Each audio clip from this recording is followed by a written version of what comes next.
Um, I know that a lot of people, like my daughter, will hold it down here and they'll start clicking. But the fact is we can hear those taps on these sensitive microphones, and the shine from the screen actually does affect the sensitive lights in here and what the TV picks up. So I'm going to ask you if you could shut your phone off. I know it's hard, it's 2 hours, but if you could do that for us, it'd be great. So for tonight's welcome, I would like to introduce to you Dr. Stephen DeSalvo, the president of St. Anselm College.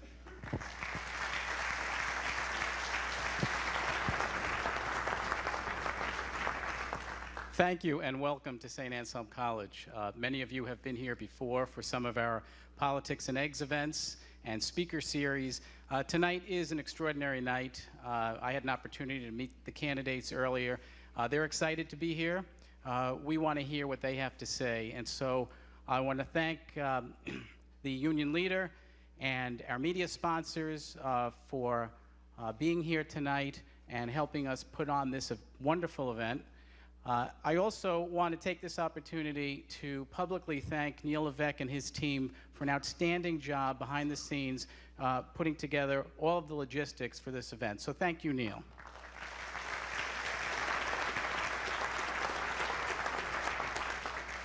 As most of you know, we are a college that was founded by Benedictine monks over 125 years ago. Part of our charism is hospitality, so we hope to be able to provide some of that hospitality tonight and over the next 6 months as this political process unfolds. The Institute of Politics is run on a day-to-day basis by our students. We have over 100 student ambassadors. Many of them greeted you this evening. They're working also behind the scenes. So if you have a chance later on and you run into one of our students, please thank them for their hard work and dedication to our New Hampshire political process. Finally, I would like to welcome you all on behalf of the monks, the faculty, the staff, and the students here at St. Anselm. And as Neil said, we have a wonderful opportunity to hear the candidates tonight. We are asking that you hold your applause later on, but this is an opportunity for you to meet the candidates. So please welcome the candidates.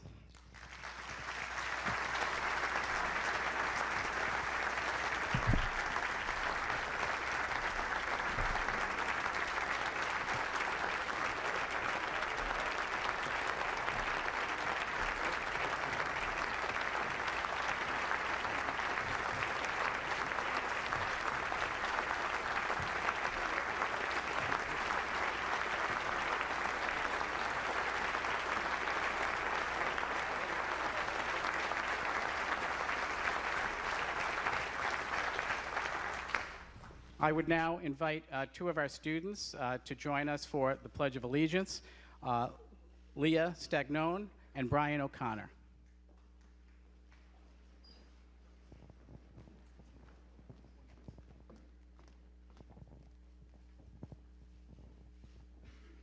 I pledge allegiance to the flag of the United States of America and to the republic for which it stands, one nation, under God, indivisible, with liberty and justice for all. Thank you.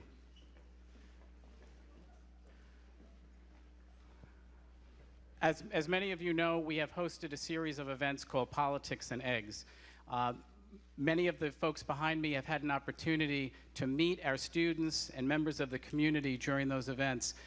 Those are opportunities for them to tell us their vision for the future and for us to ask questions. So tonight, we have an opportunity with everyone here to do the same.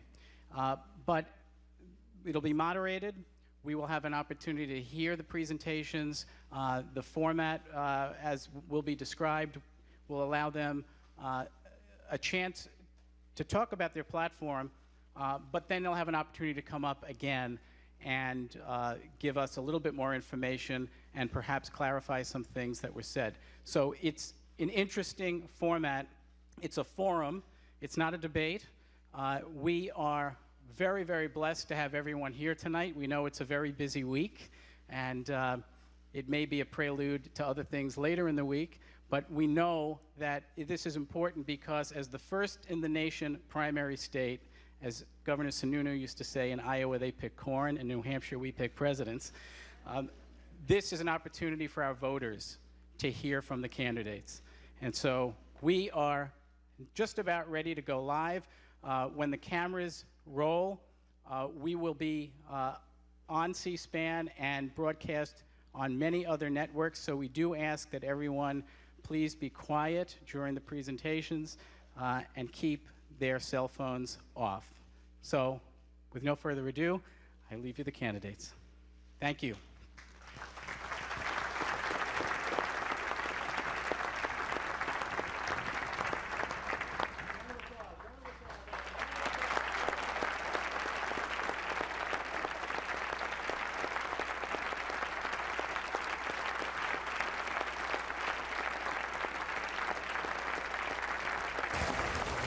Good evening from the Dana Center on the campus of beautiful St. Anselm College in Manchester, New Hampshire, and welcome to the 2016 Voters First Republican Presidential Forum. Tonight's forum is co-sponsored by the New Hampshire Union Leader, the Post and Courier, the Gazette, KCRG-TV, WLTX-TV, iHeartRadio, and our broadcast partner, C-SPAN. We would like to take a moment to thank our local sponsors, No Labels, Americans for Prosperity, Eversource, Eastern Bank, the Live Free or Die Alliance, and of course, our host, St. Anselm College. You will hear from 14 of the Republican candidates for President of the United States this evening. With us tonight are Governor Jeb Bush, Dr. Ben Carson, Governor Chris Christie, Carly Fiorina, Senator Lindsey Graham, Governor Bobby Jindal, Governor John Kasich, Governor George Pataki, Governor Rick Perry, Senator Rick Santorum, and Governor Scott Walker. With us via satellite from Washington, D.C. are Senator Ted Cruz, Senator Rand Paul, and Senator Marco Rubio. Please welcome our moderator for tonight's forum, Jack Heath, host of New Hampshire Today on iHeartRadio. Good evening and thank you, candidates and audience. The Voters First Forum was the result of news media here in New Hampshire, Iowa, and South Carolina, all with the belief that voters in our 3 states and the rest of America deserve to hear from all of these candidates here tonight at the same time answering their questions. Our time will be tight this evening, and we want to hear from everyone. The order of speakers was drawn just moments ago randomly, and we've asked the candidates to skip their normal intros so we can get right to it. More questions, more answers for you, our voters. Let's meet our first candidate. Governor Rick Perry served as the 47th governor of the state of Texas from 2000 to 2015. Governor, thanks so Howdy. much. We received thousands of responses from voters in our 3 states and around the country, but our 3 states focusing here tonight. We asked them what was most important to them, the #1 issues facing voters here in New Hampshire, Iowa, and South Carolina. Topping the list, immigration and the economy. Governor, what would your administration's policy be toward illegal immigrants already in the U.S.? Well, the real issue for us in this country today is what's happening all across our great land, and that is the cost that illegal immigration is having on this state. And until we get that border secure, it's not going to stop. It's like a serious wound. You want to staunch the flow, and that's not what's happening in this country now. For 30 years, we've heard people talk about, well, if we'll deal with this immigration, this illegal immigration issue, if we'll reform it, then we'll secure the border.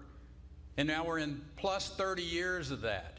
The American people don't trust Washington, D.C. to deal with this issue of immigration reform until we secure the border. And I know a little something about securing the border. As a matter of fact, last summer I looked in the President's eye when he came to Dallas, Texas, and I said, Mr. President, if you don't secure the border, Texas will. And that's exactly what we did. We sent our Department of Public Safety, our Texas Rangers, our Parks and Wildlife Wardens, putting them literally in the river. And we also deployed our Texas National Guard. And because of that effort, we saw a 74% decrease in the number of apprehensions that were occurring in that part of the border. You can secure the border. It takes boots on the ground. It takes the security fencing in the metropolitan areas, and you have aviation assets. And I'm talking about from Tijuana to El Paso to Brownsville, flying 24/7, looking down with the technology to be able to see what's going on and identifying where there's activities that are obviously illegal or suspicious, and fast response team. That's what you have to do. I know how to secure that border. If you elect me President of the United States, I will promise you one thing: the will to secure that border will reside in the Oval Office. Governor, I want to stick with immigration, as many of our voters are concerned. So much is made of illegal immigration. Until we get a handle on that, should we reduce the number of green cards granted legally each year to folks wanting to get into this country through the legal process? Should we cut down that number, and what should that number be each year? Well, I think we need to be smart about our immigration, and the agency that we have today can't even keep up with people that come into the country. When you give a visa and they overstay it and we don't know where they are, I mean, Bobby, we know that they can find a package halfway around the world with UPS, and we can't keep up with the people that have overstayed their visas. I mean, for crying out loud, that agency is broken. You need to fix that agency of government that deals with these individuals that are coming in here. Be thoughtful about what is the workforce that we need. Allow the people in this country that we need in this country, and those that have overstayed their visas, you go find them, you pick them up, and you send them back wherever they're from. But should we reduce the number temporarily of legal? I don't know whether we need to reduce the number or not until we're able to find out, you know, who these people are that are in the country illegally. That's the real challenge, and if we get that taken care of first, then we can make a smart decision about whether or not we do or we don't need to have more visas being handed out. George Will recently said on my radio show the biggest problem facing the next president is an economy with a 2% GDP. If you're elected president, how can you make Washington and this country grow again at something greater than 2%? Well, it's one of the reasons I'm a little bit more than just a passable expert on that, because the state of Texas created more jobs than anybody in this room over the course of the time that I was the governor. 1/3 of all the jobs that were created in America occurred while I was the governor of the state of Texas. And we did it by having smart policies in place, tax policies that let you keep more of what you work for, a regulatory climate that is fair and predictable, legal system that didn't allow for oversuing, and public school policies that basically were accountable, that said to these businesses, you're going to find a skilled workforce in that state. And the way you do that in America is inextricably intertwined to our energy policy, a North American energy policy. I will suggest to you, Canada, the United States, Mexico has more known resources than of Russia and Saudi Arabia. Drive down the electric cost, put those regulations into place that drive the income tax down, and you can create a renaissance in manufacturing like we've never seen. Time. Thank you, Governor Perry. Thank you. Jack, thank you. Rick Santorum represented the state of Pennsylvania in the U.S. House of Representatives from 1991 to 1995 and the U.S. Senate from 1995 to 2007. Senator, should the federal government subsidize any economic sector, and if so, which ones? I don't think we should be subsidizing, but we have to make sure that our economic sectors are competitive. One of the things I announced for president on the factory floor in Western Pennsylvania, talking about if we're going to restore the great center of America, we've got to get Americans back to work who haven't been working, haven't been rising. You saw just this past quarter, 0.2% wage growth. And if you look at where that the wage growth is really stagnated, it's the 74% of Americans between the age of 25 and 65 who don't have a college degree, who don't have manufacturing jobs to go to anymore. We had 20 million manufacturing jobs when Ronald Reagan was president. We're down to 11 million. If you look at that line, it's going straight down. If we don't allow our country to be competitive with the rest of the world, we're going to continue to see that decline, and there really is no hope for the folks who are struggling the most. That's why I put our campaign square on. We are going to make manufacturing competitive. We're going to put out a flat tax that'll have a transition period for manufacturing. We'll start out at a 0 rate. We'll go back to everybody else's rate. We want to incentivize that money to come into this country. We want to have repatriation to cut it to 5%, again, to bring that money here so we can invest in capital equipment, expensing instead of depreciation, again, to incentivize manufacturing. Flat tax for individuals? For everybody. What percentage? 20%. Rand Paul's proposed 14.5. Well, yeah, he also has a VAT tax, but I don't. I have a income tax, a corporate tax, all 20%. Speaking of the economy, in New Hampshire, if someone maxes out on public assistance, experts tell me that's about $14 an hour, someone if they max out on public assistance, and they may well need that. Massachusetts, south of the border, maybe $20. How do you incentivize Americans who are on public assistance to go back to work? Well, you're talking to the guy who led the welfare reform charge. I drafted the bill when I was in the House. 1996, I managed the bill on the floor of the Senate. We wanted to do two things in welfare, and we worked with the governors to get that done. We put time limits, and we put a work requirement. We did a great job. We eliminated the only federal entitlement program that's ever been eliminated. We did that. I did that. I was the leader of that. And we should have done it for SNAP. We should have done it for the other means-tested entitlement programs. We didn't. Next door here, Governor LePage has done that and seen a dramatic result of that, of reduction in benefits. But it has to be a 1-2 punch. We've got to create jobs. We've got to create jobs for these folks who want to work but just don't have good enough paying jobs with benefits to motivate them to get off of these welfare programs. So it's a combination of manufacturing and putting time limits and work requirements on welfare. Do you believe this president and this administration truly want real border security? I don't think this administration is serious about border security or serious about protecting working men and women. In the last 20 years, 35 million people have come into this country legally and illegally. Now, that can be a good thing or a bad thing. But the reality is wages for those workers I've been talking about have been flatlined for 20 years. We have never seen such decrepit wage growth. And who are the 90% of the people who are coming in legally and illegally? Almost all unskilled workers. To compete against our hardworking men and women who want a chance to succeed, but we're not giving it to them. I'm the only person in this race that has called for not just securing the border, following up on the visas, imposing E-Verify, but calling for a 25% reduction in the unskilled labor that's coming into this country. It is a serious problem. Everyone else is dancing around it. I'm going to stand for the American worker. Briefly, Senator, how should we deal with employers who hire illegal immigrants or aliens? E-Verify has to be universal, and employees, both current and future employees, have to comply with it. You've run before. You glad you made the decision to do it again? It's been it was a tremendous opportunity last time around. This time around, it's actually better because last time everyone was trying to say we were more conservative than Mitt Romney. This time you're actually talking about issues and how we're going to help this country, and that's a good thing. Thank you, Senator. Thanks. Governor John Kasich has served as governor of Ohio since 2011. Governor, what would you do with the so-called sanctuary cities? In San Francisco, we saw that god-awful murder of that beautiful young mother by an illegal immigrant with a criminal I think record. they're going to be eliminated, Jack. I mean, this is a Republican and Democrat agreement there. In terms of immigration, I mean, obviously the border needs to be secured. There needs to be an expanded guest worker program so people can move in and out and support their family, but do it in a legal way. With the 12 million, we need to find out who they are. If they're law-abiding, God-fearing folks, they're going to have to pay a penalty towards legalization, and they'll have to wait. And, you know, I think it's border. It's a reasonable guest worker program. And the ones who are the 12 million, if they violate the law, they're going to have to be deported or put in prison.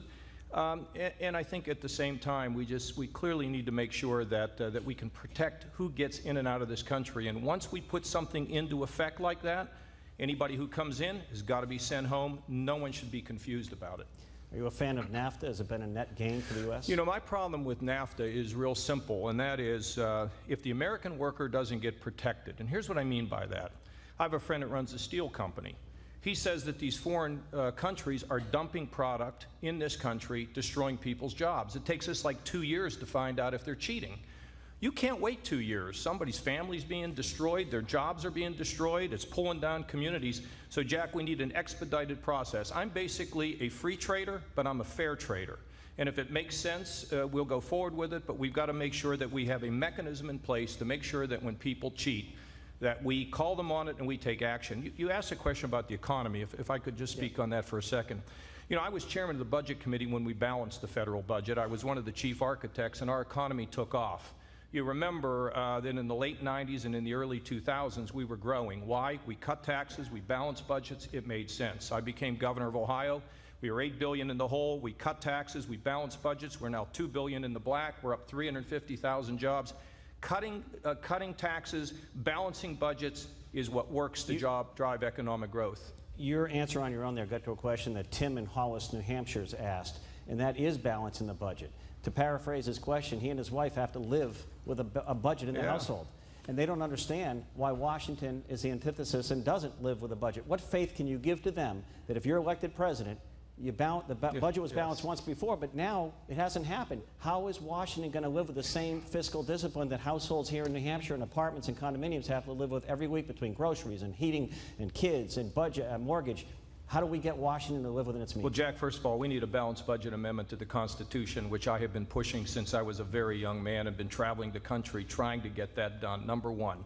Number two, look, it's about record and accomplishment. I was there. I spent 10 years of my life balancing the budget, not because of numbers, but because of values. Just the values, when people have to balance their budgets, so should the government. And in addition to that, we don't have the right to live high on the hog and put the bills on our children. That is immoral.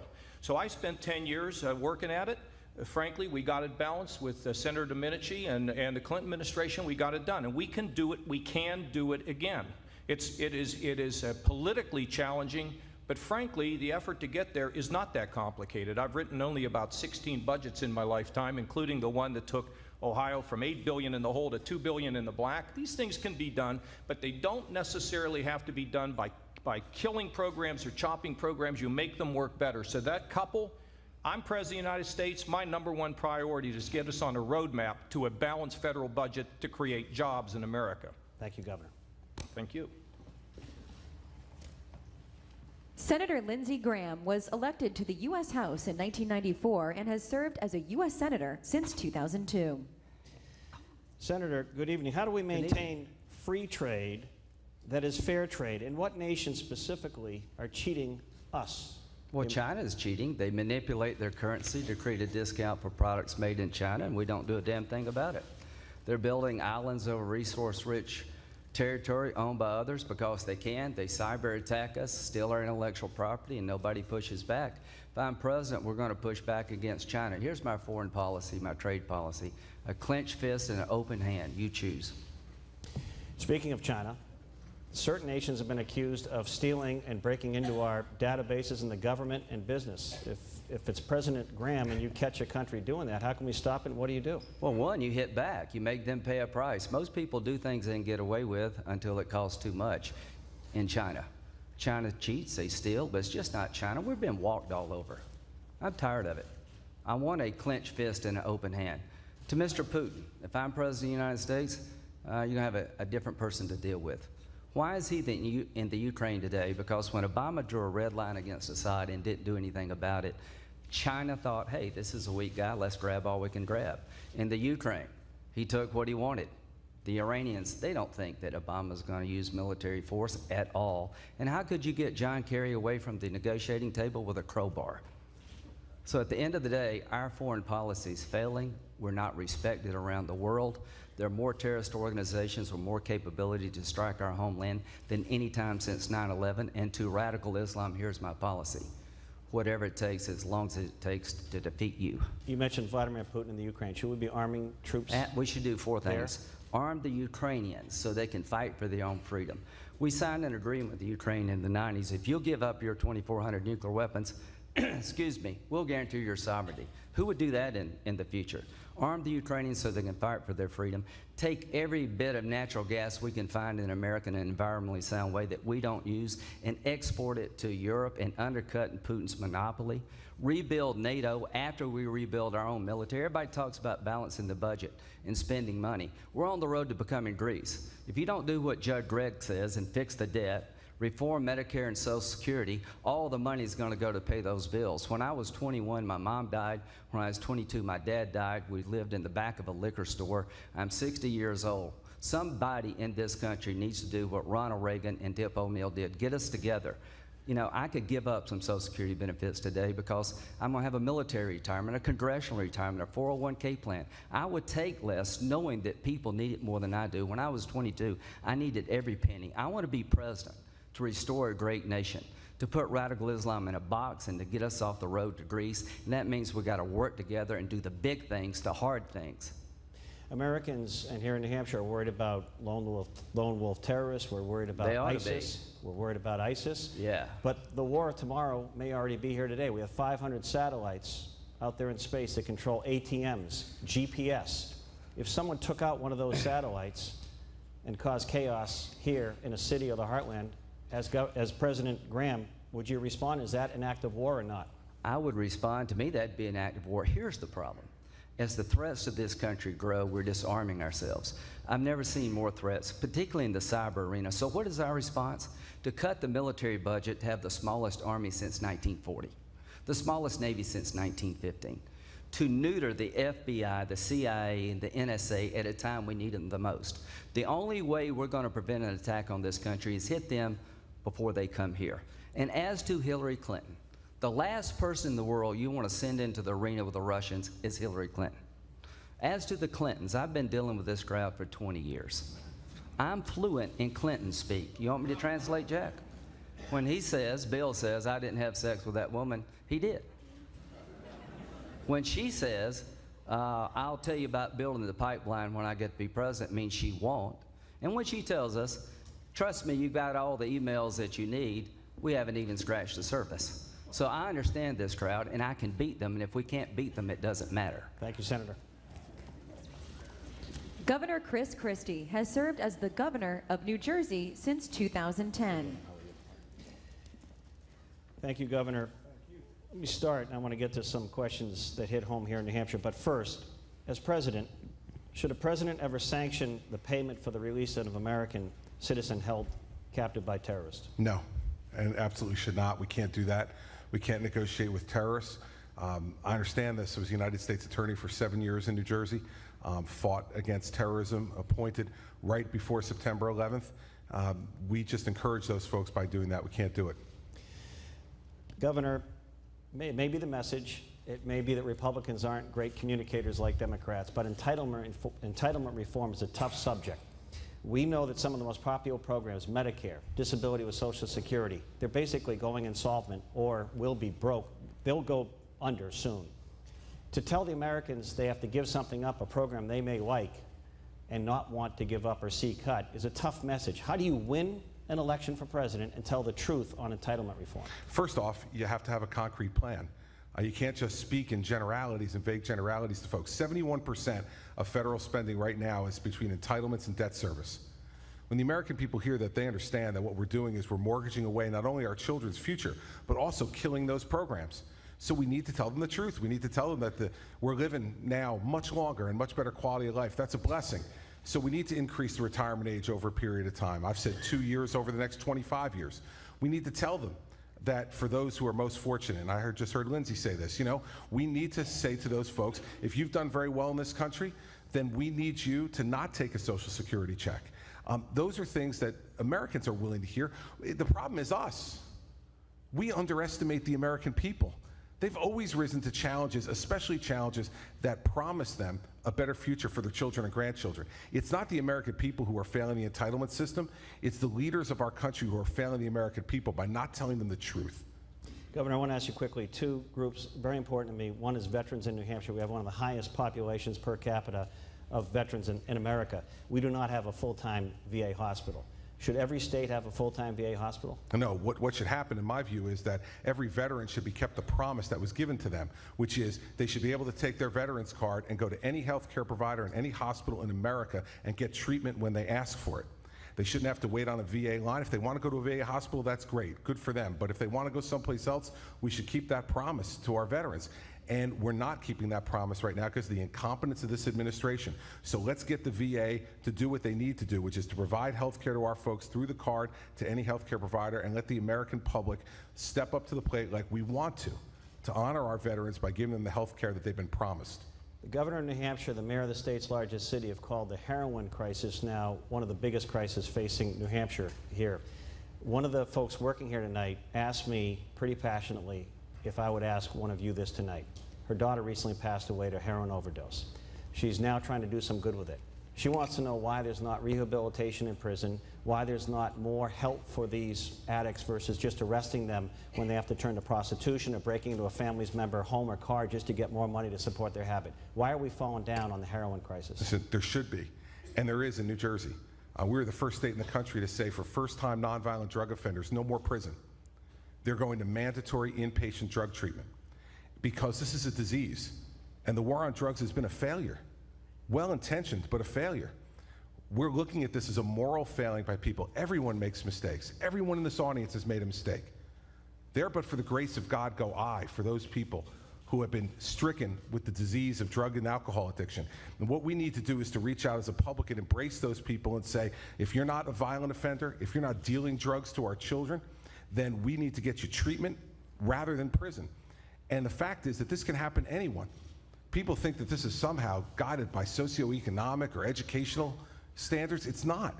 Anyone can have this happen to them. And what we need is to have a country, and we need to have a president who's going to stand up and say, this is a disease and we need to fix it. Thank you, Governor. Dr. Ben Carson attended Yale University and received his MD from the University of Michigan Medical School. Dr. Carson, so much, and you've been one of the folks who've talked a lot early on about some of the faults with the Affordable Care Act, or so-called Obamacare. And I call it that because the president said we can refer to it as Obamacare. Sure.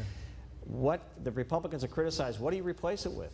So if it's repealed, what do you replace it with? Because we have problems in the health, in insurance and healthcare system. Sure. What do you replace it with? Well, there's no question that it needs to be replaced before you repeal it, because you don't want to pull the safety net out from underneath people. And the reason that I don't like Obamacare, first of all, not so much because it doesn't work and not so much because it's unaffordable, but really because it flies in the face of what we are as a nation that is up for and by the people, with the government there to facilitate life, liberty, and the pursuit of happiness. Obamacare comes along with the government saying, we don't care what you, the people, think. We're shoving this down your throat, and if you don't like it, too bad. That's completely antithetical to the principles of the founding of this country. So I would replace it with something that really puts the power back in the hands of consumers and healthcare providers. Health savings accounts available from the day you're born until the day you die. You can pass it on when you die. We pay for it with the same dollars that we use for traditional health care.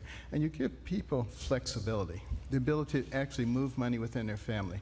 You're $500 short, your wife can give it to you out of hers, or your cousin or your uncle. Gives you enormous flexibility to cover almost anything.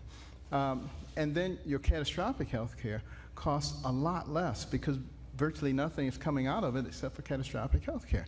It's like a homeowner's policy with a big deductible versus a homeowner's policy where you want every single thing covered. Now, that works very well for the majority of people, not so well for the indigent. And you know, how do we take care of the indigent now? Medicaid, annual Medicaid budget, $400 to $500 billion. How many people participate? A quarter of the population, about 80 million people. 80 million into 400 billion goes 5,000 times, $5,000 each man, woman, and child in America. What could you buy with that? A concierge practice. Most of those cost between $2,000 and $3,000 a year. Still have a couple thousand left over for your catastrophic insurance. I'm not advocating we do that. I'm saying that's how much money there is. And think about what happens. First of all, Washington would say you can't give health savings accounts to the indigent because they're too stupid and they wouldn't be able to manage them. They think everybody's like them. But the fact that it's not true. And in fact, you know, they said that about food stamps, and people learn how to manage food stamps. And they would learn this too. Mr. Jones, who has that diabetic foot ulcer, quickly learns not to go to the emergency room, spend 5 times more. He would go to the clinic, same treatment, but instead of just sending him out, they say, now let's get your diabetes under control so you're not back here in 3 weeks with another problem. He's learning personal responsibility, and we're doing things that teach that rather than dependency. A quick one for you. Some of our participants tonight are in the Senate because they had a vote tonight. One of the measures, Planned Parenthood. Should taxpayers fund Planned Parenthood? Absolutely, they should not fund Planned Parenthood. You know, these recent videos show the atrocity of that and the level of depravity that we have sunk into as a nation. And we simply have to stop that. If people want to do it, let them take money out of their pocket. Let them find other depraved individuals to help them. We have another doctor in the audience. There may be more, Dr. Carson, but Dr. Oscar Green of Londonderry submitted this question. When elected president, what is your game plan to reform the tax code? Well, you know, I base mine on who I believe is the fairest individual in the universe. That would be God. And he said, I want a tithe. He didn't say if your crops fail, no tithe. And if you have a bumper crop, triple tithe. So there must be something inherently fair about proportionality, and that's what I would do. It would have to be somewhere between 10 and 15% initially, and there'd be no deductions and no loopholes. We'll come back on your second round. Thank you, Dr. Thank you. Governor Jeb Bush served as the 43rd governor of the state of Florida from 1999 to 2007. Governor, is America doing enough now to prevent another major terrorist attack on U.S. soil? And what security steps are we failing to take? Well, I think we've let our guard down a little bit. It's typical. It happens when you have an attack on our country, like happened in 9/11. We united, we responded, we created, I think, a security apparatus that kept us safe. And over time now, concerns about civil liberties and other things have come into the forefront. And I think we need to reinvigorate this. I think Senator Graham is absolutely right. This is a war against Western civilization. These are barbarians. As ISIS stays totally in a caliphate, literally the size of Indiana, in two countries,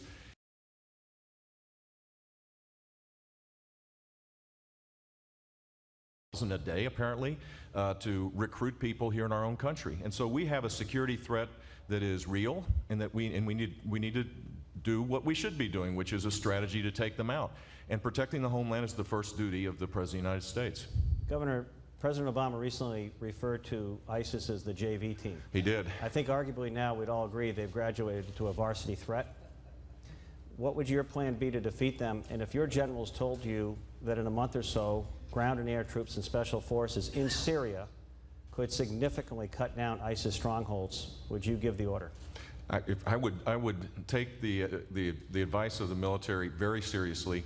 We need a strategy first. This president for two times has admitted that we don't have a strategy as it relates to ISIS. It's pretty amazing.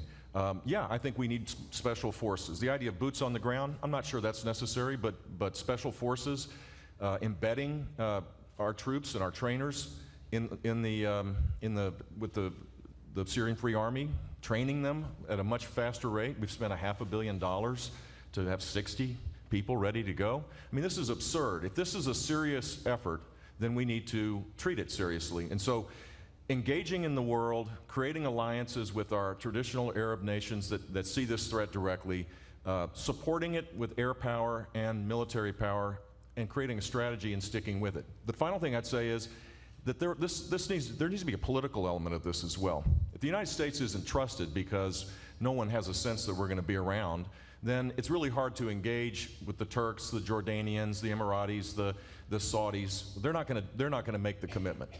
Governor, you said to me behind stage when we met that you started today in California. Yeah. It's a big country, hard job running for president. You've been out of office for quite a while, and even your colleague Senator Rubio speaks highly of your time as Florida governor. What compelled you to run? I think we can grow our economy at 4% instead of this anemic 2%. You think we can get to 4% absolutely. GDP? Yeah, and the fact that Paul Krugman disagrees with me warms my heart. The fact is we can grow at that rate. It will require fixing a few really big complex things. The tax code, how we regulate, embracing the energy revolution with a North American strategy that will allow for high-wage jobs to be created in our own country, and fixing entitlements, along with moving from a broken legal immigration system to an economic driver. All those things could allow us to grow at a faster rate. It allows us to solve our entitlement challenges and many other things. And in order to grow at that rate, we also need a secure world. I think I have the leadership skills based on my record to do that. We cut taxes totaling $19 billion, reduced the state government workforce by 13,000, 11%. We were one of 2 states to go to AAA bond rating during my time. I left as governor with a $9 billion reserve for a rainy day for the next guy, and we created 1.3 million jobs during my time. Small businesses, more jobs, more small businesses were created in Florida during those 8 years. Real quickly, on legal immigration, does the illegal immigration problem a crisis? Should that affect the number of folks we let in legally? I think we need to narrow the number of people coming by family petitioning. So you'd cut it down some? I would cut it down to spouse and minor children instead of adult siblings and adult parents. We'll come back to it in the next round. Thank you. All right. Thank you.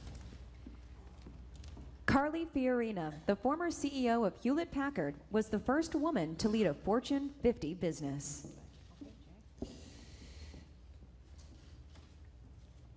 It's kind of a personal but a professional question. You've been in both, well, you've run for office, but you were top 50 CEO I've had you on my show. You've talked a lot about your business background, humble start. But one of our people who submitted this wants to know what's the least popular action you've taken as a leader, and what did you learn from it? Well, if I may just start by saying thank you, St. Anselm's, for hosting this, and thank you, Joe McQuaid, as well, for reminding the political class that we don't have a national primary and managing to get all of the candidates here to the first in the nation primary state. Thank you for doing that. I think one of the most difficult decisions you have as a leader is to challenge the status quo, whatever the status quo is. The status quo in any system, in a business, in a bureaucracy, and especially in Washington, D.C., is powerful because people who have benefited from the status quo want to preserve the status quo. And so when you challenge the status quo, when you say, you know what, this problem has been festering for too long and we're going to finally fix it, or these folks have been in charge for too long, we've been talking about this for too long, we're going to fix it. The truth is 80% of the American people now think we have a professional political class that is liking the status quo, and we have festering problems. Our budget gets bigger and bigger every year for 40 years. We've been talking a lot today about illegal immigration. How long have we been talking about the border being insecure? 30 years. How long have we known it was insecure? 30 years.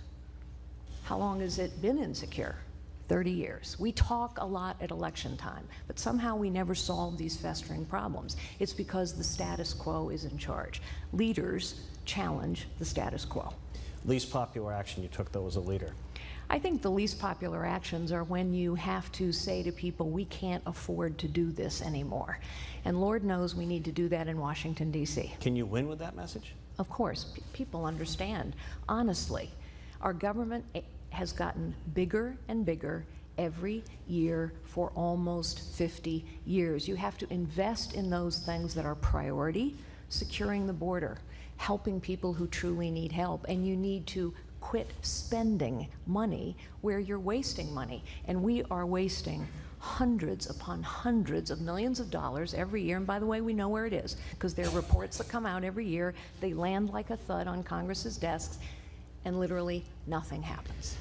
Former First Lady Hillary Clinton, I've noticed you've been a very strong and steady critic of Hillary Clinton.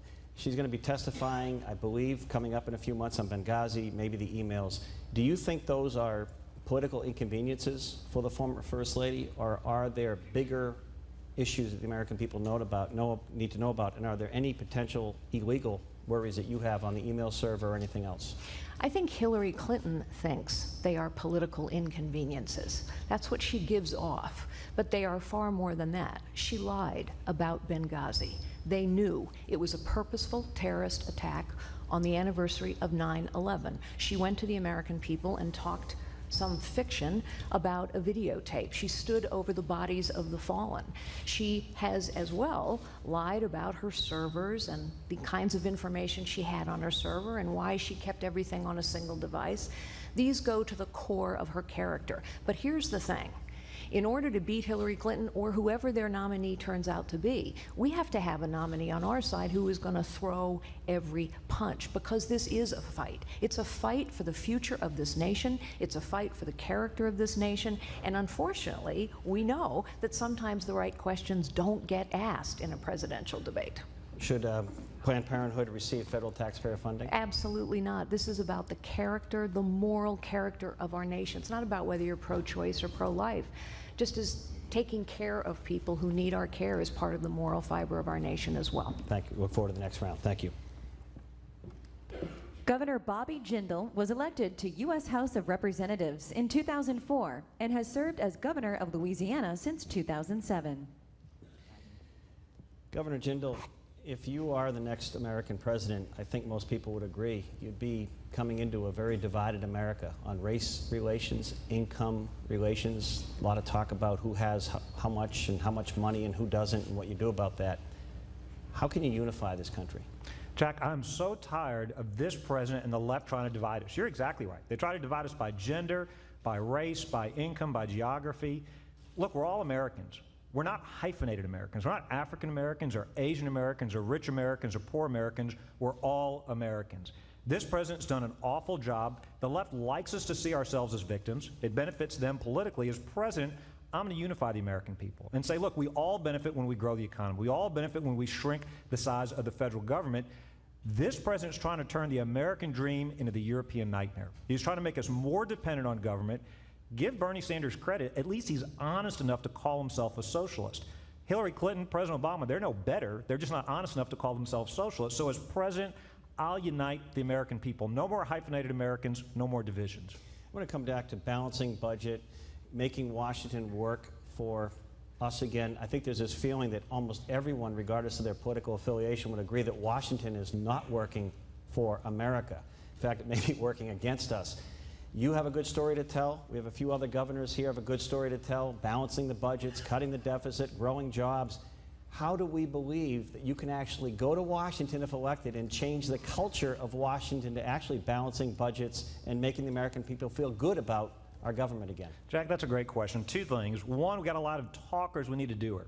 So we've cut the size of our budget in Louisiana 26%. We've cut over 30,000 fewer state bureaucrats than the day I took office. I had Democratic majorities in the House and the Senate my first term. 8 credit upgrades, top 10 state for private sector job creation. In D.C., even the Republicans talk about simply slowing the growth of federal spending. That's not enough. We've got a bunch of math deniers in D.C. in both parties. We do need to shrink the size of the federal government. This election is very simple. Do you measure prosperity in the government sector or the real world? Hillary Clinton measures it in the government sector. We measure it in the real world. Secondly, it is also important that we get rid of this permanent political class in D.C. We absolutely need term limits. We have these politicians that go and live there and it becomes a career. They become highly paid lobbyists. Not only do we need term limits, we need to stop them from being lobbyists, pay them a per diem. Jack, I'd pay them every day they stay outside of D.C. rather than every day they go to D.C. Make them live under the same rules they passed for the rest of us. They all loved Obamacare until their exemption was taken away. Then they didn't like it so much. New Hampshire recently, the governor and the adjutant general of the National Guard decided against arming recruiters and our National Guard or troops here domestically, as when they're abroad, as you know, they can carry a sidearm and protect themselves in an embassy or a center. Should we be arming troops here in New Hampshire and in your state of Louisiana and around the country at these bases and recruiting centers, given the lone wolf terror threat? Absolutely. I signed that executive order already in Louisiana, allowing our adjutant general to arm our National Guardsmen. Our commander-in-chief, our president, needs to do the same for our active military. We shouldn't have these gun-free zones. The president went to the Pentagon and said, we're not going to beat ISIS with guns. He said it's a generational conflict. We have to change their hearts and minds.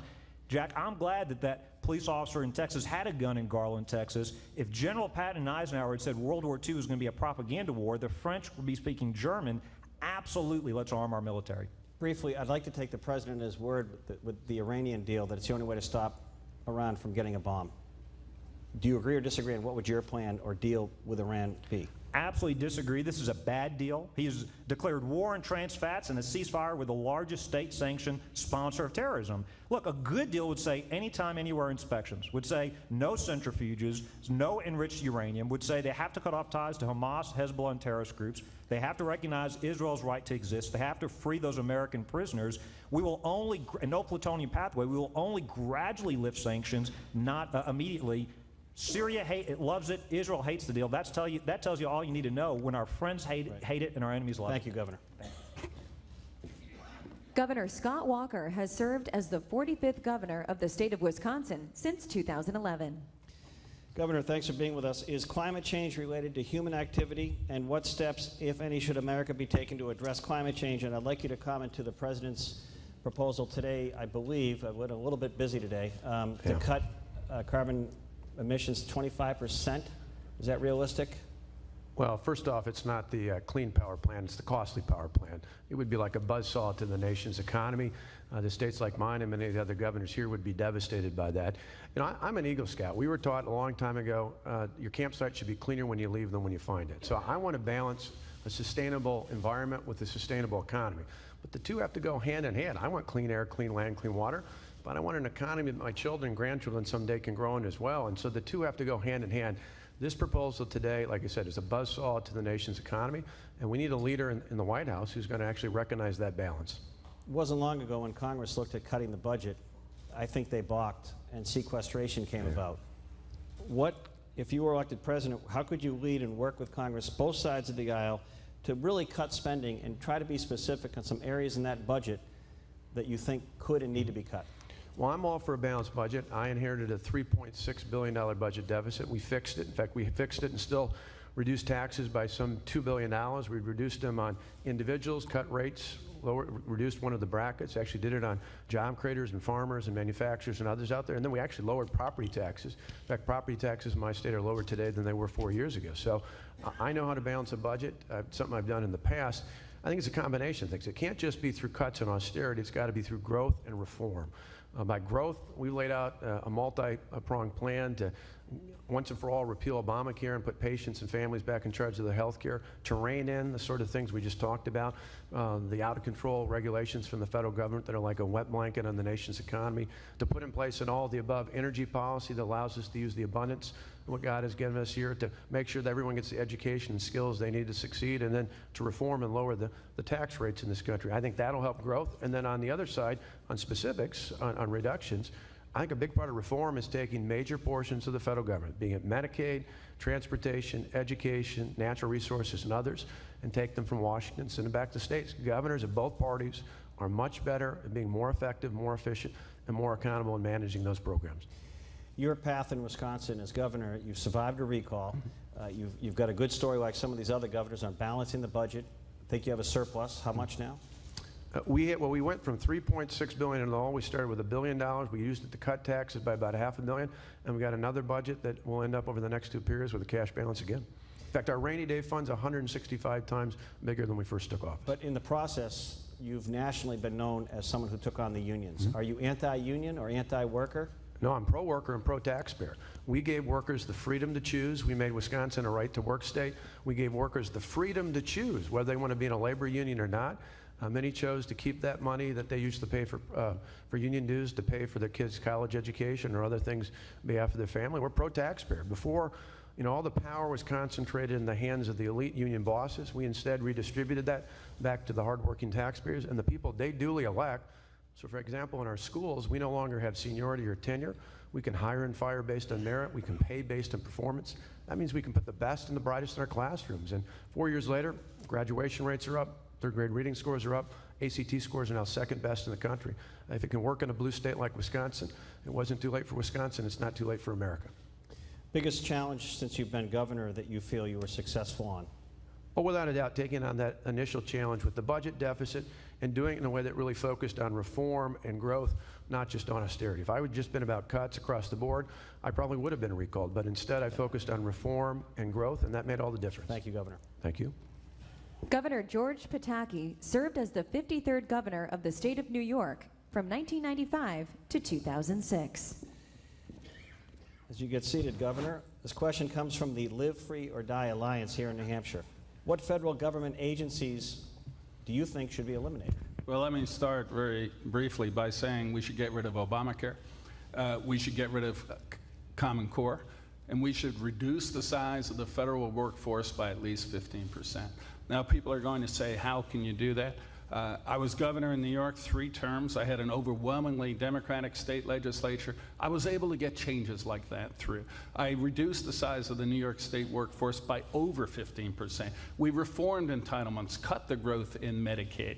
We changed the welfare system. When I left, we had over 1 million fewer people on welfare than when I took office. So we have to shrink the size of the federal government. One program I'd repeal is Obamacare. And by the way, to do that, we're going to have to get Democratic votes. We haven't even been able to send repeal to the president for his veto. I will work to get Democrats to support our conservative policies. I did that in New York. Do you believe that the Affordable Care Act can really, politically, honestly speaking, be repealed? Not only what entitlement programs been repealed? Not only can it be repealed, I think it has to be repealed. It's just going to get worse and worse. Not only is it hurting health care for Americans from all across the economic spectrum, it is also one of the reasons our economy is not growing. I can't tell you the number of employers I know who said we're going to keep our workforce down below 50, so we're out from under Obamacare. There are millions and millions of Americans working 28 or 29 hours a week because Obamacare would kick in if they worked 30. We have to put in place an alternative. And what I would do is sit down with enough Democrats, as I did in New York, to have an alternative that allows us to repeal it and replace it with a system that actually empowers the patient. One of our folks here in New Hampshire wants to know, what group do you think is treated most unfairly by the U.S. tax code? The veterans. I think not just by the tax code, but you know, this is a country, and our freedom depends on those who put their lives on the line to defend it. And to have a health care system for our veterans that denies them service, where as many as 1/3 of those waiting in line for treatment have died before they even get there, and then an administration that lies about it is completely wrong. So we have to reform the health care system for our veterans. We also have to do more for their mental health. But on the tax code, the biggest single killer there is for manufacturing. I worked in a small town. I grew up in a small town, and I'm the only one, I think, who actually worked in a factory when I was going through college. My family all worked in a factory. They were great jobs. We have the highest tax on manufacturing in the world today. We have the worst regulatory climate for manufacturers today. We have to lower the tax burden. I would pass a law having our manufacturing rate the lowest in the world. That would allow our great workforce to compete and create jobs. And by the way, Jack, despite the bad federal policy on manufacturing, while I was governor, we were able to get over $20 billion in private sector investment in building computer chip factories in upstate New York. Great jobs. Grow the economy, allow the workers to have the opportunity to have a solid career, and shrink the federal government. What should the U.S. corporate tax rate be? What number? I think the federal tax rate, I think for manufacturing, I would say 12%, which is lower than the competitors. Our energy costs are coming down, maybe not here in New Hampshire, but in the rest of the country. We have the best workforce and work ethic in the world. We have entrepreneurs. We have risk takers. The federal government is the biggest single impediment. We can grow manufacturing jobs here. Been asked the candidates tonight on Planned Parenthood, should taxpayers fund it? No. The videos just point out quite clearly that Planned Parenthood has a horrific disregard for basic human life, and I think they should be defunded and the funds reprogrammed for other women's health care services. By the way, Jack, well... Oh, okay, thanks, Governor. We'll get you on the next round. We'll get you on the next round. Thank you, Governor. Thank you. Now, I believe joining us from Washington are 3 senators who had to be at the Capitol this evening for an important vote. It was out of their control. They wanted to be here, but we're happy to have them joining us by satellite. And I believe we are joined by our senators. And we're just going to start with Senator Rand Paul. Senator, good evening. Running for president in 1952, General Dwight Eisenhower famously said, "I shall go to Korea." If you're elected president, Senator, name the first foreign spot nation you will travel to. Well, first of all, thanks for letting us appear remotely. I've been leading the fight for the last 2 weeks to defund Obamacare, and I was lucky enough to get a vote on that this evening. As far as first country I will meet or first country I will travel to, you know, I think it's important that we do engage with the world. So I think it's very important that even though China is sometimes our adversary, Russia is sometimes our adversary, that we do interact with these once great superpowers and emerging superpowers. And so I would say either China or Russia. Senator, how would you lessen college debt for millions of Americans? Well, I have a plan that would make it deductible. Right now, there are limitations. Certain families can't deduct it because of their income, and certain families are prescribed by the time. So I would say your interest and your principal ought to be deducted over your entire working career. Essentially, college is a working expense, and so I would let you deduct it as a working expense over and throughout your entire working career. And I think this makes more sense than the president who just says, hey, it's going to be free. There's no free lunch. You can't just offer free education. But I think tying it to work and making it deductible is a good idea. Senator Paul, should an American citizen found to be fighting with ISIS have their U.S. citizenship revoked? Yes, and in fact, you really don't have any rights if you're in the battlefield. If you're aiming a gun at one of our soldiers, it's not like you get due process. And some people confuse this because I fought long and hard and filibustered for over 13 hours to say that non-combatants do have rights and shouldn't be killed without due process. But those who are involved in combat really don't get due process and will be shot if they're fighting against America. But it is important to know that American citizens here do get due process. We do get the Bill of Rights. And the danger we've had in the past is when we've grouped people like Japanese Americans together and incarcerated them, or what we did to African Americans pre-civil rights days. So we do have to be very important that we individualize suspicion and that we not collect everyone's phone records all the time without suspicion. So I'm glad we've ended the president's illegal phone program, and I think this is a better protection of the Fourth Amendment and the right to privacy. And I am the one candidate who will do that. I'm the one candidate who has stood up to the president and say, no more, we're not going to let you collect our phone records indiscriminately with a generalized warrant. Well, Senator, let me follow up then and ask you, what private information should the government collect from individuals to guarantee homeland security? Where do you draw the line? Well, I think we should collect more information on terrorists, but less information on innocent individuals. We have a way now to get information. It's called the Fourth Amendment. You have to individualize suspicion.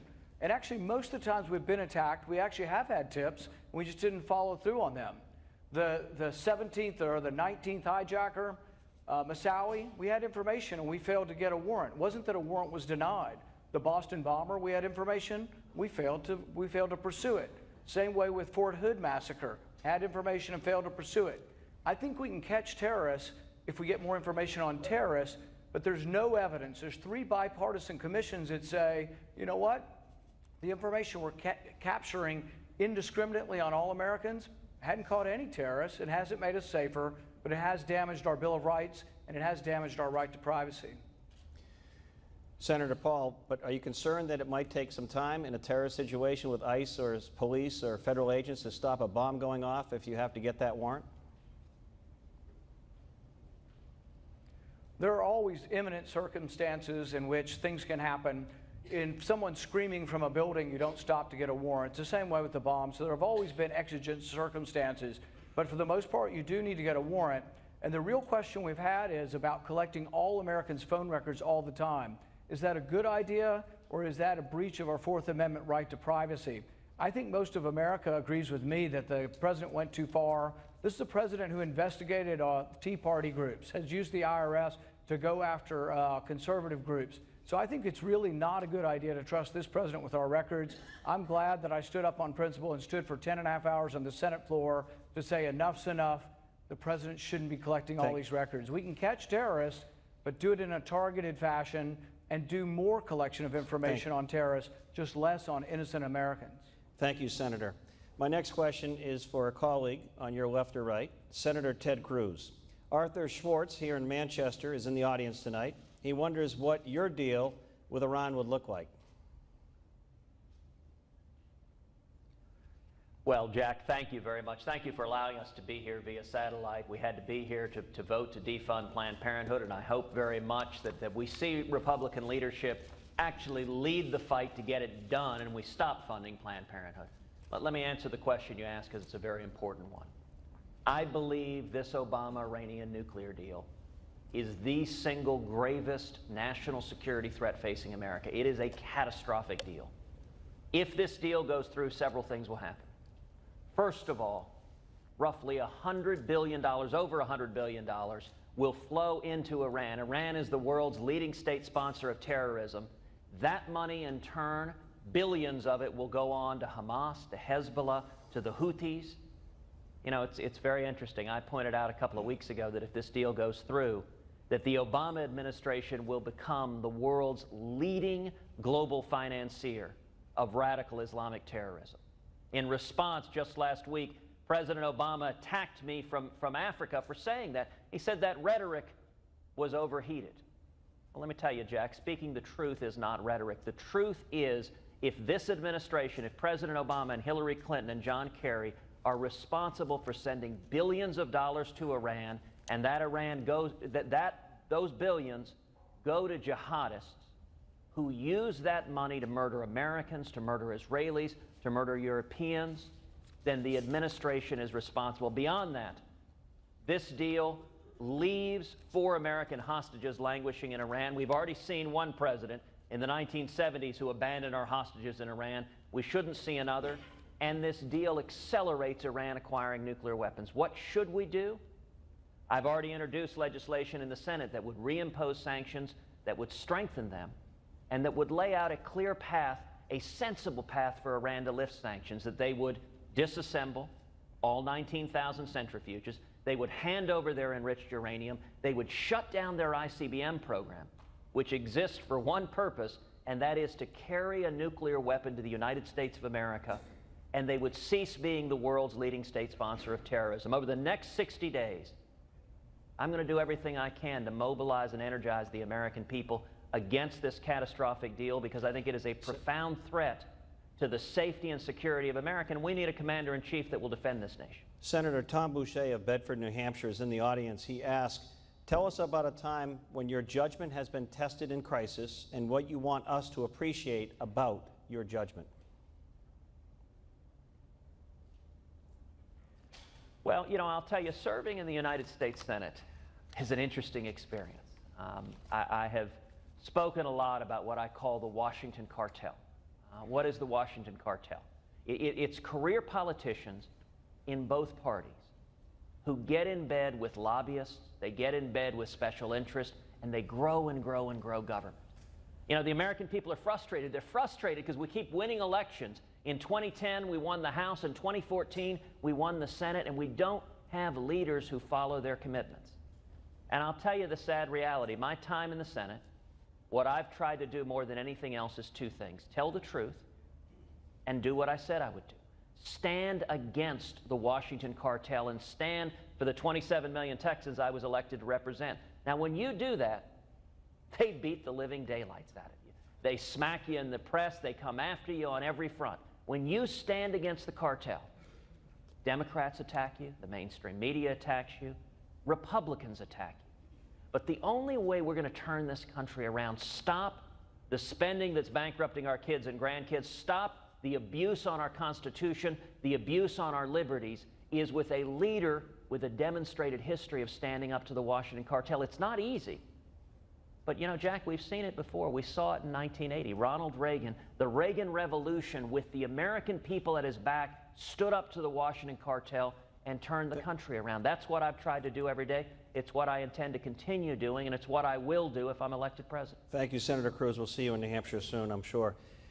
Senator Marco Rubio, also joining us live from C-SPAN. Senator, good evening. Should medical marijuana be a narrowly written law, or is it okay to have conflicting laws in certain states? I don't support the legalization of marijuana. I understand that individual states are going through the debate of its use for medicinal purposes. I know in Florida that debate's ongoing. And as long as it truly is for medicinal purposes, and even at the national level, goes through, for example, the FDA process that any other medicine would have to go through, that's something I'm willing to explore. What I do not support is the legalization of marijuana or any other additional intoxicant. This country is already paying a significant price for illegal use of drugs and even alcohol, which is legal. You talk about New Hampshire for a moment. One of the stories that has not been as reported nationally is the fact that many of the people who today that are dependent on heroin are because they became dependent on prescription opiates.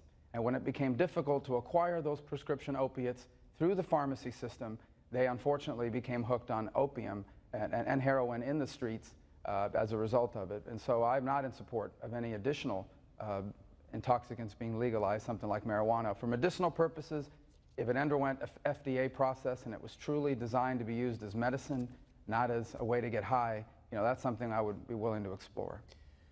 Senator Rubio, if elected president, what would your policy be for the undocumented aliens in the United States already? Some would say we can't realistically get rid of 11. Well, I'm glad you asked that. Go ahead. Go ahead. That's right. Yes. So first of all, this is an issue that everyone agrees what we have today on immigration doesn't work for America. I don't think anyone would disagree for the most part that it needs to be fixed. But it cannot be fixed in one massive comprehensive piece of legislation. There is only one way forward on this, and it will require 3 steps, and they have to happen in the following sequence. First, we have to prove to the American people that illegal immigration is under control. It's not good enough to just say we're going to pass a law that will bring it under control. People demand to see it. They want to see the fence completed. They want to see more border agents. They want to see more drones and cameras and ground sensors. But they also recognize that over 40% of the people in this country illegally entered legally and overstayed a visa. And that's why we need an electronic verification system that employers must comply with, or they will be heavily fined. And that's why we need an entry-exit biometric system at our seaports and airports, so that we know when people are overstaying visas and we can identify them. That is the key that unlocks the ability to make progress on anything else when it comes to immigration. Once we have done that, the second step would be to modernize our legal immigration system. We are the most generous country in the world on immigration. We admit 1 million people a year legally to the United States, but we do so primarily on the basis of whether or not they have a relative living here. We cannot afford to do it that way anymore. In the 21st century, legal immigration must be based on merit, on what you can contribute economically, basically whether you are coming to be an American as opposed to simply live in America. Once we've done those two things, I believe there is a reasonable way to address the fact that you have 12 million people living in this country or more who are illegally here but have been here for a long time. And they will have to pass a background check, they will have to pay a fine, they will have to start paying taxes, they will have to learn English. And then in exchange for that, what they will get is a work permit that allows them to legally work in the United States and travel. And that's all they will have for an extended period of time. And then at some point in the future, we could have a further conversation about whether they're allowed to apply for a green card. But that is the only way forward on illegal immigration at this point in this country. Senator, finally, how would you assess the mood or morale of America and Americans? It seems to me that we're a tired nation. The economy's not growing. The budget and the deficits are mounting. We have threats abroad. How and why is America where it's at right now, and what's the reason for it? How do we get fired up and feel good about the future for all generations of Americans? That's actually the fundamental question of this election. This nation is at a pivotal moment in its history. The world around us is changing, and we need to decide what kind of country we will be in the 21st century. The reason why people feel so insecure in their economic lives is because our economy has rapidly changed. Today, we live in a country where the largest retailer, Amazon, doesn't own a single store, where the largest hospitality company, Airbnb, doesn't own a single hotel room, where the largest ground transportation company, Uber, doesn't even own a single car. We also live in a world that's rapidly changing. China's taking over the South China Sea. Russia's threatening the unity of Europe and NATO. Iran is on the verge of acquiring not just a nuclear weapon, but as Senator Cruz pointed out, the ability to deliver it to the United States. And radical jihadists have now spread across multiple continents across the world, and some are even located here within the United States. The result of all these changes is it makes people feel insecure because they recognize that the old ways of doing things no longer work, but no one has outlined the way forward in the 21st century. What we need now are leaders that understand this new era, that have clear ideas, as I have offered, about how to modernize our economic policies to fully benefit from all the opportunities of the new economy, and also ideas about how to restore not just American prestige in the world, but our military power, our ability to stand with our allies, and our ability to anticipate crisis before it develops and threatens the safety of our people. Thank you, Senator. I appreciate that. We need to move on to round two now, and these are going to be shorter questions that we hope will show differences between the candidates here this evening. And at the end, we hope that each candidate will have 30 seconds to say whatever they want to you, the voters, in hopes of winning your support. We're going to stay with our guest in Washington and Senator Rand Paul. Senator Paul, your father, we still have our senators in Washington, I believe. Your father was well known in New Hampshire in the early state senator. He campaigned quite a bit in New Hampshire. In fact, last time, I believe he came in second to Mitt Romney. Libertarian, contrarian, some would call your dad. How do you define your political philosophy and what drives you as a senator and a possible president? Well, you know, I'm a constitutional conservative. I believe the government ought to leave the individual alone for the most part. I think the states ought to be left alone. I think really the only powers given to government were enumerated in the Constitution, and all the rest of the rights are left to the people. I think that war should be seen as the last resort, not the first resort. That's what Reagan believed. Reagan is seen as a great president who defended this country. I'll do whatever it takes to defend the country, but I'm not eager for war. And I will always look very judiciously and in a very personal way as to whether we go to war. I know a young man who lost both arms and a leg, and I don't think we should just go to war as if it were a game of risk. I'll look at war as something that we have to do on occasion, but what I would say is that it shouldn't be the first resort. It should always be the last resort. And Senator, before we let you go, we're actually going to give you 30 seconds now for anything you want to say to the voters in New Hampshire, Iowa, South Carolina, and our national audience. Well, I'm a different kind of Republican. I think we need a new GOP I'm a Republican who actually is leading Hillary Clinton in 5 states won by President Obama. Why? Because I have been going places Republicans haven't been in years. I've been to Detroit, Chicago, Philadelphia, Ferguson, with a message that liberty, low taxes will help poverty, will help joblessness, and that a low tax, a low flat rate will bring jobs back, and that if we get rid of the regulations, America will be great again. And I think this message is resonating. I've also been for criminal justice reform. I think we've locked up way too many poor kids, and what we need to do is have justice where everybody's treated the same under the law. And I think if we did that, we'll win the independent vote again and win. I'm the only Republican leading Hillary Clinton in Pennsylvania, and it's because I am different. So I embrace the fact that I'm different than the other candidates, but we haven't been winning. And if we try the same thing over again, we're not going to win. So I am one who will put forward a plan and a message that is distinct. Thank you, Senator. Senator Ted Cruz, would you agree that Republicans indirectly in Congress might have been blamed for the Affordable Care Act because they didn't come up with a solution sooner for the sliver of Americans that did not have health insurance? Had they, maybe Obamacare never would have been passed. I want to know your thoughts on that. And are there any parts of the Affordable Care Act that you think are worth keeping? Well, there's no doubt we need common sense health care reform, and it's something you're seeing a lot of Republicans talking about ideas. I think health care reform ought to expand competition, it ought to empower patients, and it ought to disempower government bureaucrats from getting in between us and our doctors. I think the best way to do that, 3 concrete ideas, are number 1, allowing people to purchase health insurance across state lines so that you can have true national marketplace and low-cost catastrophic health insurance. Number 2, as Dr. Ben Carson talked about very effectively, expanding health savings accounts so that you can save for more routine health needs. And number 3, working to make health insurance portable, delinking it from employment so that if you lose your job, your health insurance stays with you. Every one of those empowers the patients. You know, Obamacare has been a manifest disaster. The state of New Hampshire, insurance companies have put in this year for premium increases of 51%, in Iowa 30%, in South Carolina 33%. Millions of Americans have lost their jobs, have lost their health care, have been forced into part-time work. And I'll tell you, I've been proud to lead the fight to stop Obamacare in the United States Senate against the Washington cartel. And there are a lot of politicians in Washington that have largely given up. They don't believe Obamacare can ever be repealed, including, sadly, a fair number of Republicans. I don't believe that. I intend to make 2016 a referendum on repealing Obamacare, and if I'm elected president, we will repeal every word of Obamacare, and we'll pass common sense health insurance reform to make health insurance personal and portable and affordable. Senator, you now have 30 seconds.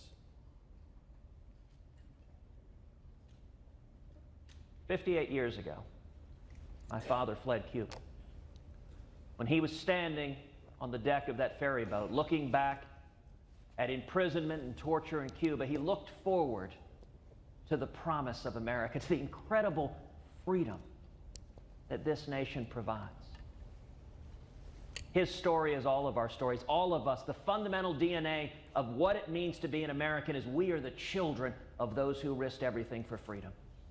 And that freedom, that promise of America is in jeopardy. Working men and women, their lives have been made harder under the disaster that is the Obama economy. Our constitutional liberties are under assault. I believe in America. And if we can believe again, if we can come back to the free market principles and constitutional liberties that made America great, we can turn this country around. I believe 2016 is going to be an election like 1980. And as Ronald Reagan said, we will win by painting in bold colors, not pale pastels. That's what this election is about, reigniting the promise of America. Thank you, Senator. Senator Marco Rubio, Senator Rand Paul spoke tonight about his feeling that the government was going too far in trying to collect data and information on possible terrorist activity, even against individuals if they were innocent. Do you think that he made, or that effort to do that, to get away with that data mining, made this country safer or less safe? And do you also, second part of this, do you trust no one in the federal government will misuse our phone and internet records? Well, let me just say this. As a member of the United States Intelligence Committee, almost on a daily basis, I review the threats that are coming at our country. And suffice it to say that we are living through a period that is increasingly more dangerous than any we have ever lived through before. All the attention paid to ISIS, and rightfully so, it's not just ISIS. Al-Qaeda still exists. In fact, it's an organization looking to remain relevant. And the best way for them to remain relevant in their minds is to conduct a devastating attack against the United States. The al-Nusra Front is growing in power within Syria. The Khorasan Group is actively plotting attacks abroad against the United States and our allies and our interests. And all these groups actively are engaging and trying to recruit and inspire radicals located within our own country to kill Americans and attack our interests here and abroad. These risks are serious. They are not a game. And in my mind, it's not a question of if we're attacked, it's a question of when we're attacked. And when we are, the American people are going to want to know, why didn't we know about it and why weren't we able to stop it? So we need every tool at our disposal. And we have lost information we used to have. Just in the last 4 years, I have seen us lose access to information because of unauthorized disclosures that have made it easier for these terrorists to evade us.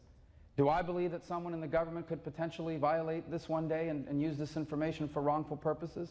If they do, they should be prosecuted and thrown in jail. No one has yet offered a single example of where that's happened, but if it ever does, we have laws for that. People should go to jail, they should be convicted, and they should be put away and punished for having done it. But I can tell you, the threats to America are real, and we better take them seriously or we will answer for it. Senator, you now have 30 seconds. Well, thank you for this opportunity. You know, it's a decade ago, 2 decades ago, my mother was a maid at a hotel. My father was a bartender working banquets behind a portable bar in the back of a room. And tonight, I, his son, am a candidate for the highest office in the land. The journey my family made from behind that bar where my father stood to where I sit here tonight, that journey is the essence of the American dream. It's what makes America different. It's what makes America special. And the reason I'm running for president is because I still want us to be that country. I still want us to be the country where people can do for their parents, for their children, what my parents did for me. And that's why tonight I ask everyone watching for your vote. Together, not only can we save and rebuild the American dream, but we can leave for our children a new American century. Thank you, Senator, and our senators in Washington. Now back to our candidates here in New Hampshire. And our next. Dr. Ben Carson has written 8 books and served on the board of directors for the Kellogg Company and Costco Wholesale Corporation. Welcome back, Dr. Carson. Thank you. Some would say that the 2 biggest challenges or responsibilities of an American president are deciding when to send troops to war in harm's way and naming a Supreme Court justice. I'd like to ask you about the latter. What would your criteria be? What kind of person, what kind of philosophy would you pick as a Supreme Court justice? I would be extremely interested in what their past judicial history had been. Interestingly enough, you don't have to be a lawyer or a judge to be a Supreme Court justice. But, you know, your history tells a great deal. And, you know, using litmus tests, using questioning, probably will never get you to where you need to be. So looking at what they have done before, making sure that they truly understand the Constitution and what their role is in the judiciary would be very important. As you look ahead in this process and all the Republicans running, how important is an event like this to you tonight where you can come to a state like New Hampshire and be part of this versus a national event where they're looking at national polls this early in the process? And do you worry about that and also big money in politics? What has to change for Americans to feel that they, voters like tonight, actually are getting heard and responded to versus other interests? Well, I think these kinds of forums are obviously very important, particularly for individuals like me. 50% of America still doesn't even know who I am. Probably a little better after tonight. But you know, we will continue with that. And you know, I am absolutely thrilled to have an opportunity to let people understand that our country was designed up for and by the people. And there was never any intention that the people who are our representatives should have to be of the political class. They could come from any class. And I appreciate the work that many of my colleagues have done as governors, senators, and other representatives. But the fact of the matter is, the experiences that made America to a great nation came from a whole broad spectrum of people. And it is our talent and our ability as people that will make this a great nation once again. In our first round, you were just touching upon tax reform, and just a moment on that, or a second before we go to your 30 seconds, if you want to finish the thought. Yeah. Well, you know, a lot of people say, you know, the guy who made $10 billion and he paid $1 billion, he's still got $9 billion left. He can't do that. We got to take more of his money. That's called socialism. And, you know, that doesn't work very well. And what made America great was we had just the opposite attitude. We said, this guy just put in $1 billion. Let's create an environment that encourages entrepreneurial risk-taking and capital investment so that next year he can make $20 billion and put $2 billion in and grow the pot for everybody. 30 seconds to say anything you want. You know, our nation is in a lot of trouble. We have tremendous divisiveness going on. There's a war on women, racial wars, income wars, age wars, religious wars, you name it, there's a war on it. We have fiscal irresponsibility that threatens to undermine our foundation and destroy the future for our children, and we have a failure to lead, which allows other forces to get in there to grow and to threaten our future. And we need to recognize that these are American problems. They're not Democrat or Republican problems. Thank you, Dr. Ben Carson. During his tenure, Governor Scott Walker has eliminated Wisconsin's $3.6 billion budget deficit without raising taxes or massive layoffs. Governor, do you support increasing the age of eligibility for Social Security beneficiaries if it's phased in over time? Well, I wouldn't touch Social Security for people who are at retirement age now or near retirement, but I think for my age, for my generation and those younger, yeah, we're going to have to make some reforms going forward. It's part of the process that when you look at things like Medicare, Social Security, you need to protect those for people at that age. And then for Medicaid, it's something that needs to be sent back entirely to the states without strings attached, where it can be done more effectively. I want to ask you, because I asked a few of your colleagues tonight, can you win this election against the Democratic nominee and be truthful about entitlement reform when some critics will say you're anti-senior, anti-kid, anti-human, to try and save some of these programs that arguably are going bankrupt? Well, I've won 3 elections in 4 years, the last 2 of which I won after a lot of people were upset on the Democrat side of things, and we did it by making big, bold actions and got results because of that. I think in the end, I'd love to go against whether it's Hillary Clinton or Joe Biden. I'm a new, fresh face versus a name from the past. I'm someone from outside of Washington with a proven track record, and most of all, I've gotten things done in a blue state. 30 seconds for anything you want to say. Well, first off, thanks for hosting. It's great to be back in New Hampshire. And I want to say we're blessed to have a wonderful group of Republicans running for president.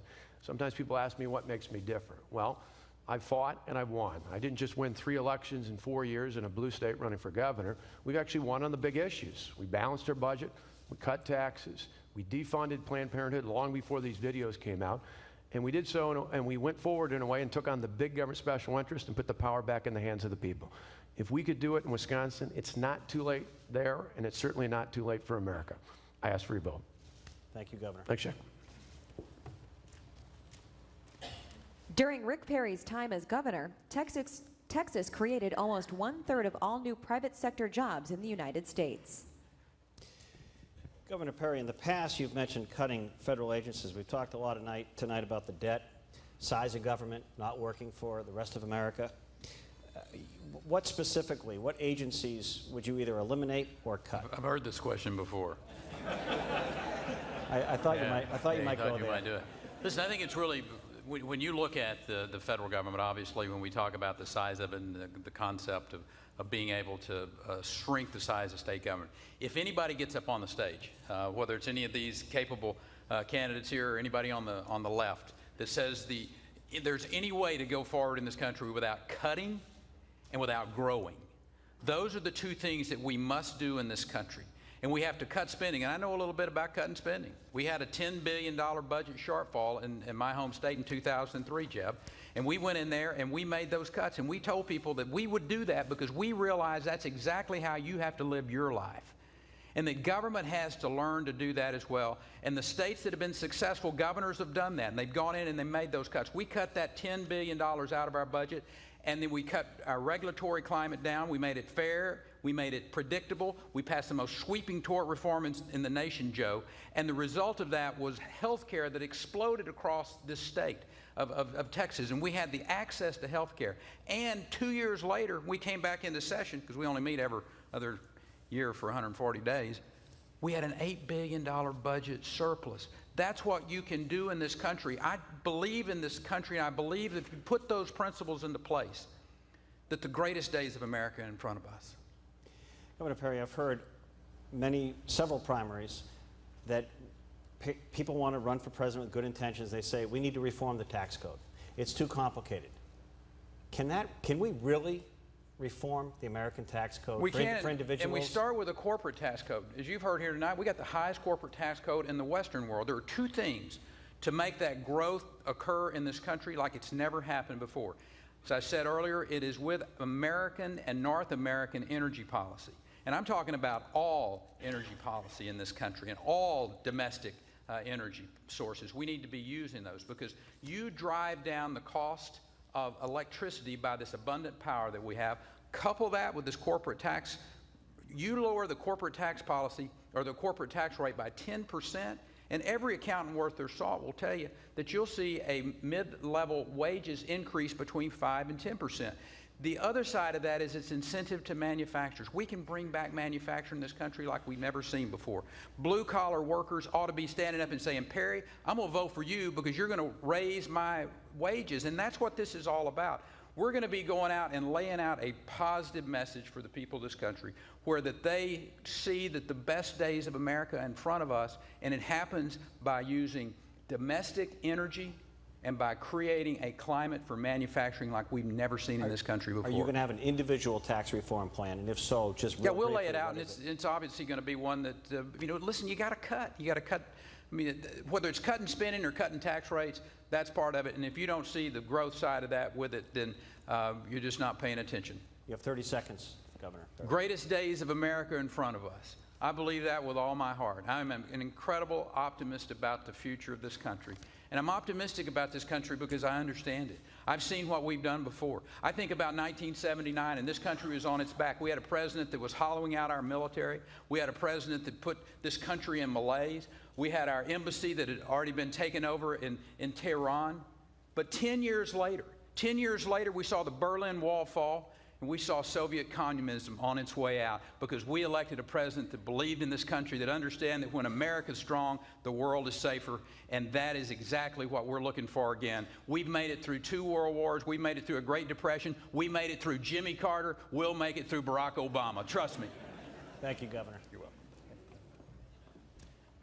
Governor Jindal's education reform efforts cut the number of failing Louisiana schools in half, while the state's high school graduation rate reached an all-time high. Governor, I don't know how realistic it is, but when presidents or people run for president, they say the first thing I'm going to do, the first executive order I'm going to sign. But I'm going to ask the question anyway. What are the first 2 executive orders you would push through or sign? Well, Jack, the first thing we can do, even without Congress, is to get rid of this president's unconstitutional executive orders, granting amnesty and other areas where he's ignored the law. Secondly, I think it's important to get with the Joint Commanders, get with our Pentagon leaders, announce to the world America is coming back. We're going to stand with our allies like Israel. We're going to deter our enemies. We'll tell Iran they cannot become a nuclear power. We will tell Russia we will stand with Europe. They will not be allowed to come into Eastern Europe. We will tell China we will be there with our Asian allies. We've got a lot to do domestically. Yes, we've got to repeal Obamacare. Yes, energy independence. Yes, a lower, flatter tax code. We have to rein in the EPA and the regulations. First 2 things, even without Congress: repeal the illegal amnesty and other executive orders. Secondly, meet with the military. So we're not going to hollow out the military. America's coming back. Our allies can trust us again. Governor, there are these things in this day and age called super PACs. Some of the candidates here, maybe you, each have one. I think an individual contribution today may be $2,500 or $2,700 someone could give to your campaign. Do you think these super PACs, where someone can give $10 million on the Democrat or Republican side of the aisle to a certain candidate, are good, okay? Should there be change on campaign finance? A couple of things. One, I'm glad that this is an election, not an auction. And I'm glad that the voters in New Hampshire, Iowa, and the other states get to pick our nominee. Look, I'm for free speech. I'm not for limiting free speech. I think when it comes to campaign finance reform, the best disinfectant is disclosure. Let folks know who's giving the money, and then let it be a contest of ideas. But I don't think the candidate with the most money necessarily wins. I think Hillary Clinton may have as much as $2 billion. I think the American people are smart enough not to elect her as our next president of the United States. You have 30 seconds to say anything you'd like.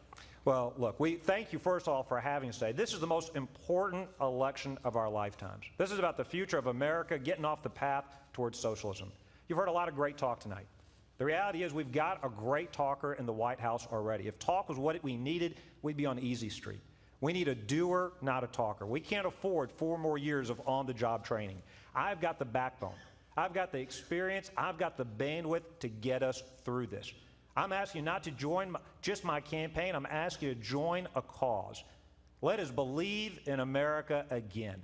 Let us leave more opportunities to our children than we inherited from our parents.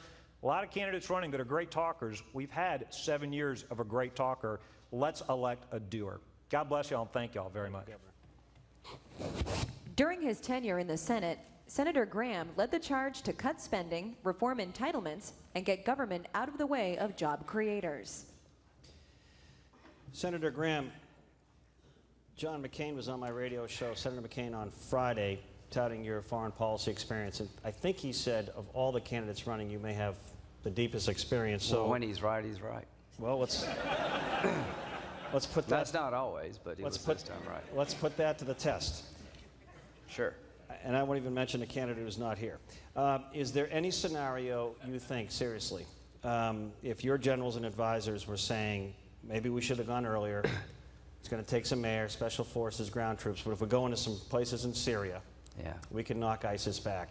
If you know so much about this, even with allies, is that a smart thing to do, and why aren't we doing it if it is? Well, you got a weak president who is more worried about campaign promises, unfortunately, than he is dealing with the threats to our country. He was told by all of his commanders, don't leave Iraq without a 10,000 force, residual force behind. John McCain and Lindsey Graham begged him not to. And everything we said has happened. You know, it's hard. Democracy's hard. Look how hard it is for us. If you expect these people to get everything right in 10 or 15 years, it's not going to happen. He was told by all of his advisors, Jack, you need to help the Free Syrian Army while Assad was on the ropes, a no-fly zone. He said, no, thank you. He said ISIL was the JV team. He drew a red line against Assad. Assad crossed it, and everybody in the region thinks we're just all talk.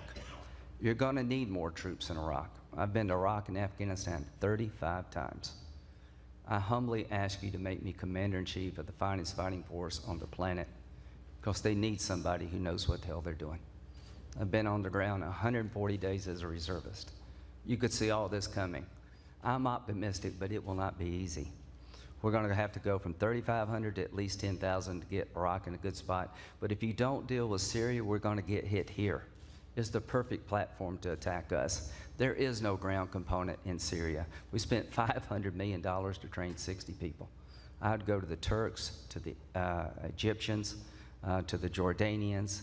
I would go to Saudi Arabia and say, we're going to take your armies and we're going to integrate our forces in your armies, and you're going to pay for this war. We paid for the last 2. But we're going to pull the caliphate up by its roots, and we're going to hold the territory to repair Syria. If we don't, they are coming here. There is no easy way forward, folks. We're not going to balance the budget without Democratic support. We're not going to fix immigration unless you get a bipartisan plan. I'm from the reddest of red states. My biggest sin is that I've worked for Democrats to try to not only secure our border, but find a rational solution to deal with 11 million people. Ronald Reagan and Tip O'Neill saved Social Security by working together. After they had a drink, maybe we need to drink more in Washington. But I would suggest to you the best way to predict what I will do in the future is what I've done in the past, and whatever it takes to defend this country. Before you have 30 seconds, what should the federal minimum wage be? The federal minimum wage should not be increased. And Hillary Clinton's list is a mile long of help the middle class. The middle class is somebody who can't go on vacation when the car breaks. The middle class is somebody who has to make hard choices that nobody else seems to make anymore. I've been there. Her definition, Secretary Clinton's definition of flat broke is a little different than mine. If after 2 terms in the White House and your husband's been president, you think you're flat broke, boy, have you lost your way. Okay. At 22, I was flat broke when my parents died within 15 months. I can't wait to get in the arena with her or Joe Biden, who's a fine man. But if you want to turn around American foreign policy, the last two people you ought to pick is his vice president and his former Secretary of State.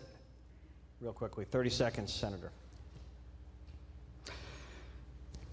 The next president needs to be sure of who or he, she, I'm sorry, I can't talk. The next president needs to have their act together. 3 problems: too many terrorists, too much debt, too few jobs. You need a strategy to put radical Islam in a box and nail it shut. I don't see how we can do it without more troops. The debt's driven by the 80 million baby boomers who are going to retire en masse, of which I am one. We're going to wipe out Social Security and Medicare if we don't do something about it. I would do anything to save this program. Thank you, Senator. I would do whatever it takes to save this country. Thank you. Thank you, Senator. Good evening. Under Ms. Fiorina's leadership, Hewlett-Packard grew to become the 11th largest company in the United States. What can Washington do to prevent another financial crisis like the one we saw in 2008? Well, this is a classic case of where the political class failed. So the financial crisis was caused by Fannie Mae and Freddie Mac, government-sponsored entities that have been supported by both Republicans and Democrats alike. They have never been reformed. 25 federal government agencies were supposed to be minding the store. They didn't. Democrats passed Dodd-Frank. Dodd-Frank has caused what? 10 Wall Street banks too big to fail have become 5 even bigger, more powerful Wall Street banks, and thousands of community banks have gone out of business. This is an example of crony capitalism. So we need to repeal Dodd-Frank, just like we need to repeal Obamacare, but we also need to get about what we should have been doing years ago. Reform Fannie Mae and Freddie Mac. The government should not be in the mortgage business, and have government agencies who are supposed to be regulating the financial system be competent at their job. Not, as we know from IG reports, have federal government regulators supposed to be minding the banking system, watching pornography all day long, and earning the same pay, pension, and benefits as somebody trying to do a good job. This isn't rocket science, folks. It just never seems to happen. Senator Graham just had some pretty sobering words about perhaps Iraq, Syria, troop commitment. I think Americans, I can't even begin to characterize what it's like to watch the beheadings and the torture and what ISIS is doing to captives. But we also know about lone wolf terrorism now, Chattanooga, Tennessee, and so forth, Fort Dix. Do the American people, in your mind, have the stomach to, even if it's a limited war, to go to war over in Syria or Iraq again to fight this evil? You know, President Obama has continuously provided to the American people a false choice. The false choice is this: either you agree with what I'm doing or not doing, or the option is to go to war. It's not true. There are many things we could and should be doing. First, we must have the strongest military on the face of the planet, and everyone has to know it, which means we have to invest in fighting men and women, the tip of the spear, and we need to reform tail, bureaucracy in the Department of Defense. Secondly, on my first day in the Oval Office, I would make 2 phone calls. The first would be to my good friend Bibi Netanyahu to reassure him we will stand with the State of Israel. The second would be to the Supreme Leader of Iran. Realistically, he might not take my phone call. He'd get the message. The message is, until and unless you allow full, unfettered, anytime, anywhere inspections, we will make it as difficult as possible for you to move money around the global financial system. Why do I start with those 2 things? Because knowing more world leaders on the stage today than anyone running, with the possible exception of Hillary Clinton, only I didn't do photo ops, I know that our allies need a message from us, that we will stand with them, and our adversaries need a message from us as well. We will confront you.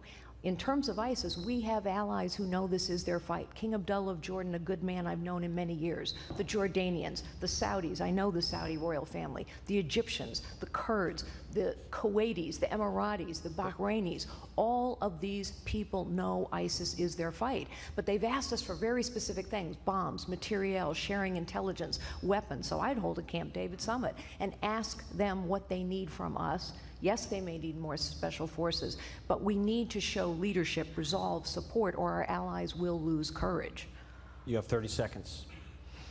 I started out as a secretary in a little 9-person real estate firm, went on to lead the largest technology company in the world, and now I'm running for the presidency of the United States. My story is only possible in America. But our nation is at a pivotal time. Whatever your issue or cause or festering problem that you hope would be resolved, the political class has let you down. Margaret Thatcher once said, "I am not content to manage the decline of a great nation. Neither am I." We need a president who understands the economy, the world, how it works, who's in it, bureaucracies, how to hold them accountable, cut them down to size, technology. I have a proven track record of challenging the status quo and problem solving. With your support and your vote, I will lead the resurgence of a great nation. Thank you. Senator Santorum was a member of the Gang of Seven that exposed the congressional banking and congressional post office scandals. Senator, what should the president's role be in determining abortion policy in America? I believe that the Supreme Court of the United States has abused its authority, most recently in the gay marriage case. Justice Roberts said it best. There was no constitutional basis for this decision. They also said that the same case was for Roe versus Wade. They said that it was the same kind of logic that was used in the Dred Scott case. So whose side are you going to be on? People who decided the Dred Scott case and Justice Taney? Or are you going to be on the side of Abraham Lincoln? Abraham Lincoln, in his inaugural address, his first inaugural, said that decision cannot stand, and they actually went on and passed a bill to free the slaves. Are we suggesting that we're going to be held by a Supreme Court that Abraham Lincoln wasn't held by when an unjust, unconstitutional decision is handed down? In my opinion, we cannot be. Is it time, this is from one of our folks, a voter, is it time to put a woman on the $20 bill, and if so, who? Carly's a pretty good choice. I like Carly. There you go. Put Carly on the bill. I thought you were going to say Mrs. Santorum. Well, okay, yeah, now you're going to get me in trouble. Okay, Mrs. Karen, I'm putting you. That's what I was thinking, actually. Let's shift gears, but you agree it's time? Look, I think that's certainly appropriate. We have tremendous people, women of great accomplishment. I have no problem putting them on currency. Maybe why is it taking this long? Okay, do you support the Marketplace Fairness Act from another voter, Marketplace Fairness Act, which would require internet businesses to collect sales taxes? I do not. What is going to happen if this push continues? How do we get across the message that taxing the internet might actually stifle business? Well, look, I mean, that comes back to what we don't need is more government taxes. What we have to do is do what I'm suggesting, which is put forth a dramatic simplification of the tax code, go to a flat rate, go to a simplified system where you don't have any of the bells and whistles, no incentives. You don't need incentives if you have a low flat rate, and that's what we're going to do. I hear, Senator, on my radio show from small business owners who just feel, even at the local level, state level, federal level, over-regulated, overburdened, overtaxed. Some generational family owners say they wouldn't even start the business today. Have we become anti-business in the United States in America? One of the things I've said is everything that President Obama has done with a pen and a phone can be undone on day one with a pen. I said this 4 years ago. I would suspend every single executive order, regulation, rules interpretation that cost Americans jobs. I'd repeal them if there was no purpose for them, or I would review them and make them more business friendly and friendly to American workers. This is all about jobs. This is all about creating opportunities for the folks in America who feel that neither party cares about them. Neither party is talking about them. Democrats, all they want to do is give them money. Republicans, you know, all of our emphasis is all about small business. I think small business is great. We need to do things to encourage small business. But 90% of workers in America don't own or run their own business. They work for a living. And we have to have an idea and a plan and a vision to put them back to work so they can rise too. Senator, you have 30 seconds to address the voters. As was mentioned, I was a member of the Gang of Seven. I won my first race in a 60% Democratic district against an incumbent. Second race, 70% Democratic district, took out an incumbent. Third race, in a state of 1 million more Democrats and Republicans, took out an incumbent. How did I do that? Because I was an effective reformer who stood for the people in this country, as I said before, that no one else was standing for.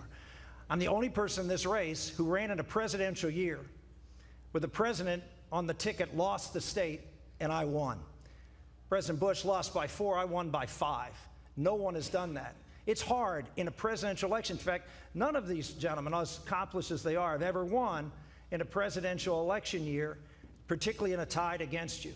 Ladies and gentlemen, if you want a winner, you have to have someone who's going to stand with the American people, who has a record of reform and accomplishment to get things done, and I have that record. Thank you, Senator. Thank you. As governor of Ohio, Governor Kasich has turned an $8 billion shortfall into a $2 billion surplus and cut taxes by $5 billion. Governor, what's a major issue with which you'll say tonight you disagree with the Republican Party, your own party, on? Where's your party wrong? Well, I'm not here to criticize my party, but what I will tell you is I think that economic growth is not just an end unto itself. I think it's very important that with economic growth comes responsibility and ability to help people who live in the shadows, whether they're mentally ill or drug addicted. We have the mayor of Manchester who's fighting a tsunami here. We are all over the country, or the working poor. And what I've tried to emphasize is that economic growth, the creation of jobs, is our most important moral purpose. But once that is being accomplished, we need to reach out to people who have traditionally lived in the shadows. And in my state, Ohio, where we usually find out what the results of a presidential election are 3 days later, I won the second largest electoral victory in modern Ohio history, with 60% of women, 51% of union households, and 26% of African Americans. Our whole purpose has got to be to give everybody a sense that the American dream is alive, that we all can rise, whether we are drug addicted or mentally ill or developmentally disabled, whether we have never been given the attention that we need as made in the image of the Lord. So I wouldn't disagree with any of my colleagues on that, because I think we all have a heart for that, but it's something that I think our party needs to talk more about so that people across this country understand that we get them. Sometimes, Jack, our problem is people don't necessarily think we get them. But you know, thank God that my father carried mail on his back, that his father was a coal miner, that my mother as a mother could barely speak English, is because you're in touch with folks, with their anxieties and their concerns, and people want to know you get them. Governor, in a few nights, I believe Thursday night in Cleveland, Ohio, there's going to be a debate on Fox. LeBron's going to be moderating it, I understand. I'll leave that. And I'm not sure if you're going to be in that debate, but you're here, and I thank you for that. But you got into the race arguably late, later than a lot of your colleagues here. There's some pretty impressive folks. Why did you feel there was that opening for John Kasich again? You've run before. You've run for president before. Why did you get in this time with such a large field? Well, Jack, look, I've received blessings. Most of us here have been very, very blessed. And when you get that way, you have to figure out what your purpose is in life to make the world a little better place. It took me a while to get in this, because I didn't get in this just to do it. I get in it to win. And if I didn't think I could win, I wouldn't do it. And the reason I'm doing it is, frankly, I've been a servant in terms of government, government responsibility a lot of my adult life. I had spent 10 years in the private sector, but I got a calling back to my state to help fix my state. And guess what? We went from the loss of 350,000 jobs to the gain of it. Our credit going up. People living in the shadows have hope. We've cut taxes by almost $5 billion. So, and we've diversified our economy, Jack. The most important thing is to give people a sense that we get them, that everybody can be included, and that we lift everybody. Nobody cut out. Governor, you have 30 seconds to address the voters. Well, I've been listening. Balancing the budget, everybody says, how are you going to do it? I was the chief architect. We did it. And when I left Washington, we had a $5 trillion surplus.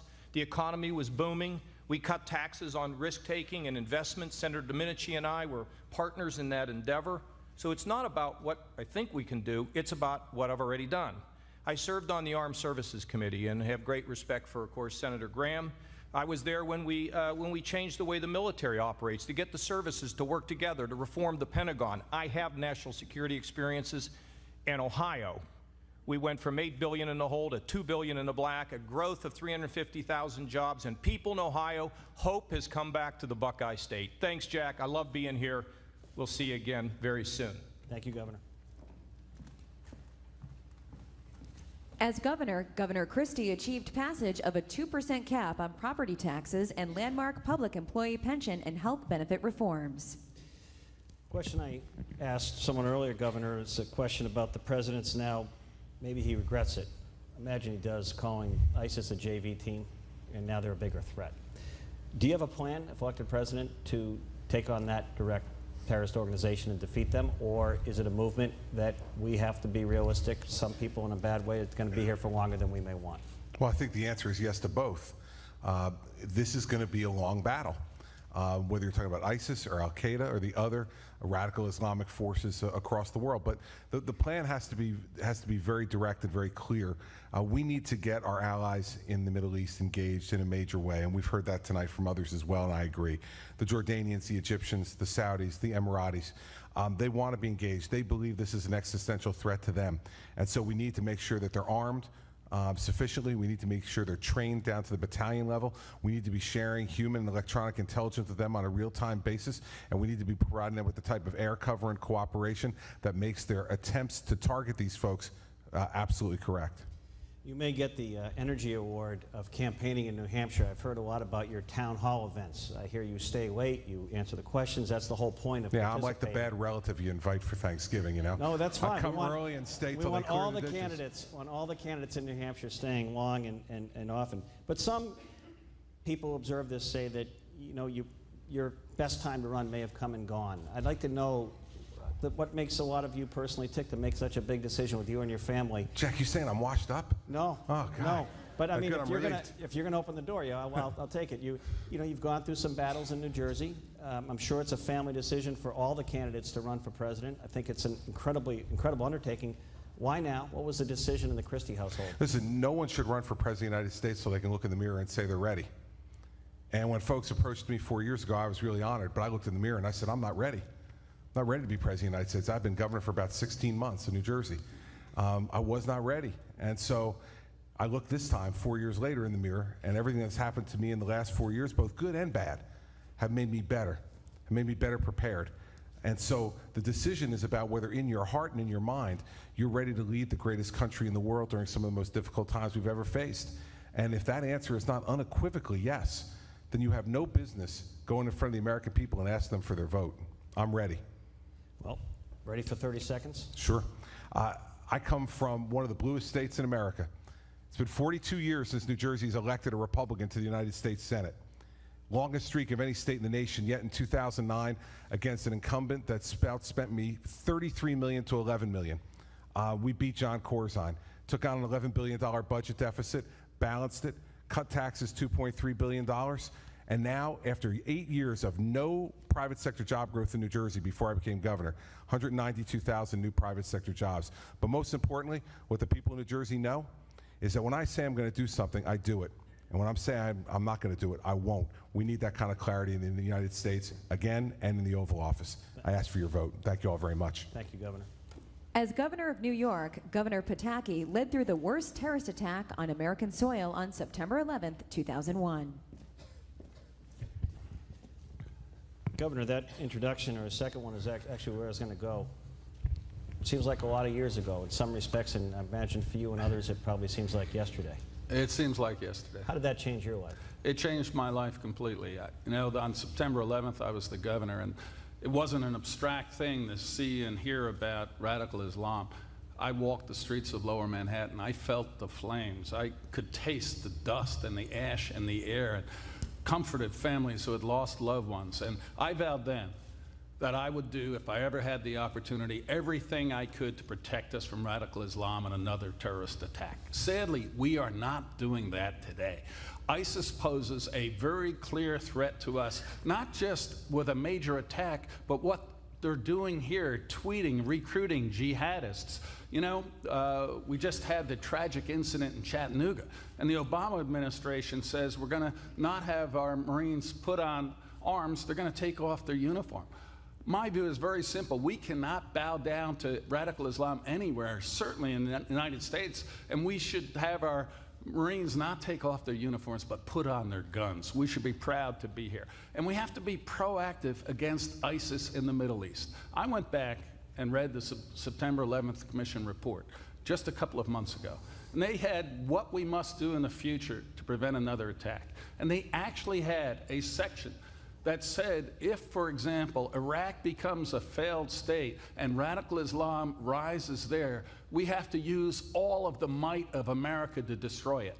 Well, today, ISIS has training camps, recruitment centers, social media capability, hundreds of millions of dollars, people with Western passports. We cannot be passive. We have to arm the Kurds directly. They're troops on the front line. We have to arm the Sunni in Anbar who are anti-ISIS directly. They are troops on the front line.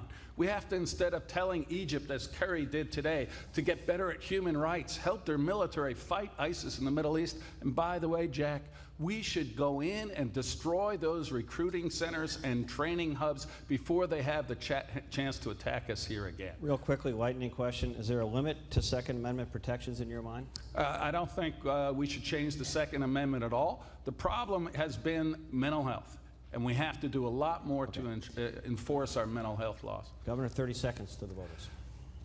You know, in my lifetime, I don't think I've ever seen Americans more divided than today. And a great Republican president, Abraham Lincoln, said, "A house divided against itself cannot stand." We need to win this election, but we need to do it not by polarizing for political reasons, but by uniting the American people behind good, intelligent, conservative, limited government policies. I know I can do that because I did it 3 times in the state of New York, the most blue state in America, with more than 3 million Democrats. We can win this election by bringing the American people together behind us. If I run, I promise you, I will do that and take America's government back for the people. Thank you very much. Thank you, Governor. While Jeb Bush was governor of Florida, more than 80,000 small businesses were started and 1.3 million jobs were created. Governor Bush, Common Core curriculum has been controversial here in New Hampshire. Standards remain controversial. Should state and local school boards reject any so-called national educational standards? They should. States ought to create standards. They should be high. They should be state-driven and locally implemented. The federal government should have no role in the creation of standards, no role in the creation, indirectly or directly, in the creation of content and curriculum. The federal government's role in education ought to be to provide support for states that want reform. Governor Jindal has created some amazing reforms in Louisiana, but yet his Title I money can't be used to enhance those reforms. So the federal government should not have any say as it relates to standards. But we need higher standards. We need robust accountability, school choice, ending social promotion, a comprehensive plan to make sure that more than just 1/3 of our kids are college or career ready. I differ than my sister greatly on politics. You have a brother who's pretty well known and a father who was president. Do you feel that when you're talking with voters you have to differentiate yourself philosophically from the former presidents? No, people get this. I mean, just by your point. You know, if you around a kitchen table, your sister doesn't agree with you on things, and so I have a different view than my brother. My dad is probably the most perfect man alive, so it's very hard for me to be critical of him. In fact, I got a T-shirt that says at the Jeb swag store that says, my dad's the greatest man alive. If you don't like it, I'll take you outside. Real quick, final word to the voters. Sure. First of all, I'm really impressed with the caliber of the people that are running for president. Every person that has participated in this debate is far better than any of the Democrats running. And so I'm honored to be a candidate, and I believe that we're on the verge of the greatest time to be alive. We have to fix a few big, complex things, and if we do, this country will take off, and I have the leadership skills to make it happen. Thank you, Governor. Good night on our TV time. That's it. Thank you very much, everyone. That will conclude this evening's program. Thank you to our participants. Good night.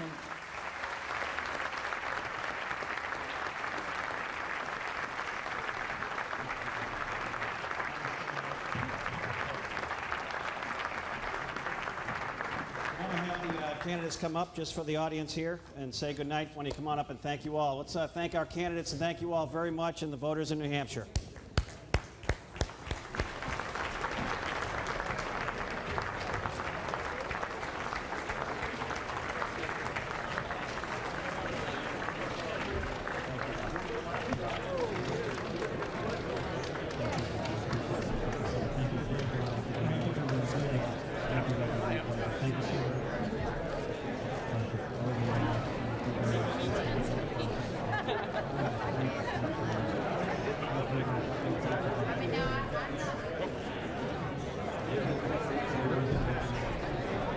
Audience, please stay seated until the candidates make their way out. Thank you.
to the candidates on Equator Free. Thank you.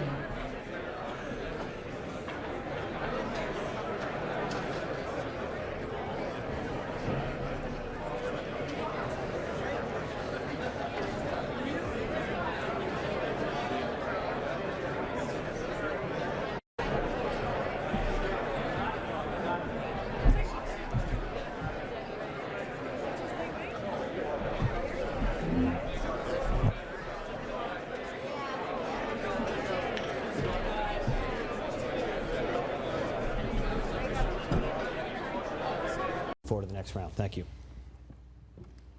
Governor Bobby Jindal was elected to U.S. House of Representatives in 2004 and has served as governor of Louisiana since 2007. Governor Jindal, if you are the next American president, I think most people would agree you'd be coming into a very divided America on race relations, income relations, a lot of talk about who has how much and how much money and who doesn't and what you do about that. How can you unify this country? Jack, I'm so tired of this president and the left trying to divide us. You're exactly right. They try to divide us by gender, by race, by income, by geography. Look, we're all Americans. We're not hyphenated Americans. We're not African Americans or Asian Americans or rich Americans or poor Americans. We're all Americans. This president's done an awful job. The left likes us to see ourselves as victims. It benefits them politically. As president, I'm going to unify the American people and say, look, we all benefit when we grow the economy. We all benefit when we shrink the size of the federal government. This president's trying to turn the American dream into the European nightmare. He's trying to make us more dependent on government. Give Bernie Sanders credit. At least he's honest enough to call himself a socialist. Hillary Clinton, President Obama, they're no better. They're just not honest enough to call themselves socialists. So as president, I'll unite the American people. No more hyphenated Americans, no more divisions. I want to come back to balancing budget, making Washington work for us again. I think there's this feeling that almost everyone, regardless of their political affiliation, would agree that Washington is not working for America. In fact, it may be working against us. You have a good story to tell. We have a few other governors here have a good story to tell, balancing the budgets, cutting the deficit, growing jobs. How do we believe that you can actually go to Washington if elected and change the culture of Washington to actually balancing budgets and making the American people feel good about our government again? Jack, that's a great question. Two things. One, we've got a lot of talkers, we need to do it. So we've cut the size of our budget in Louisiana 26%. We've cut over 30,000 fewer state bureaucrats than the day I took office. I had Democratic majorities in the House and the Senate my first term.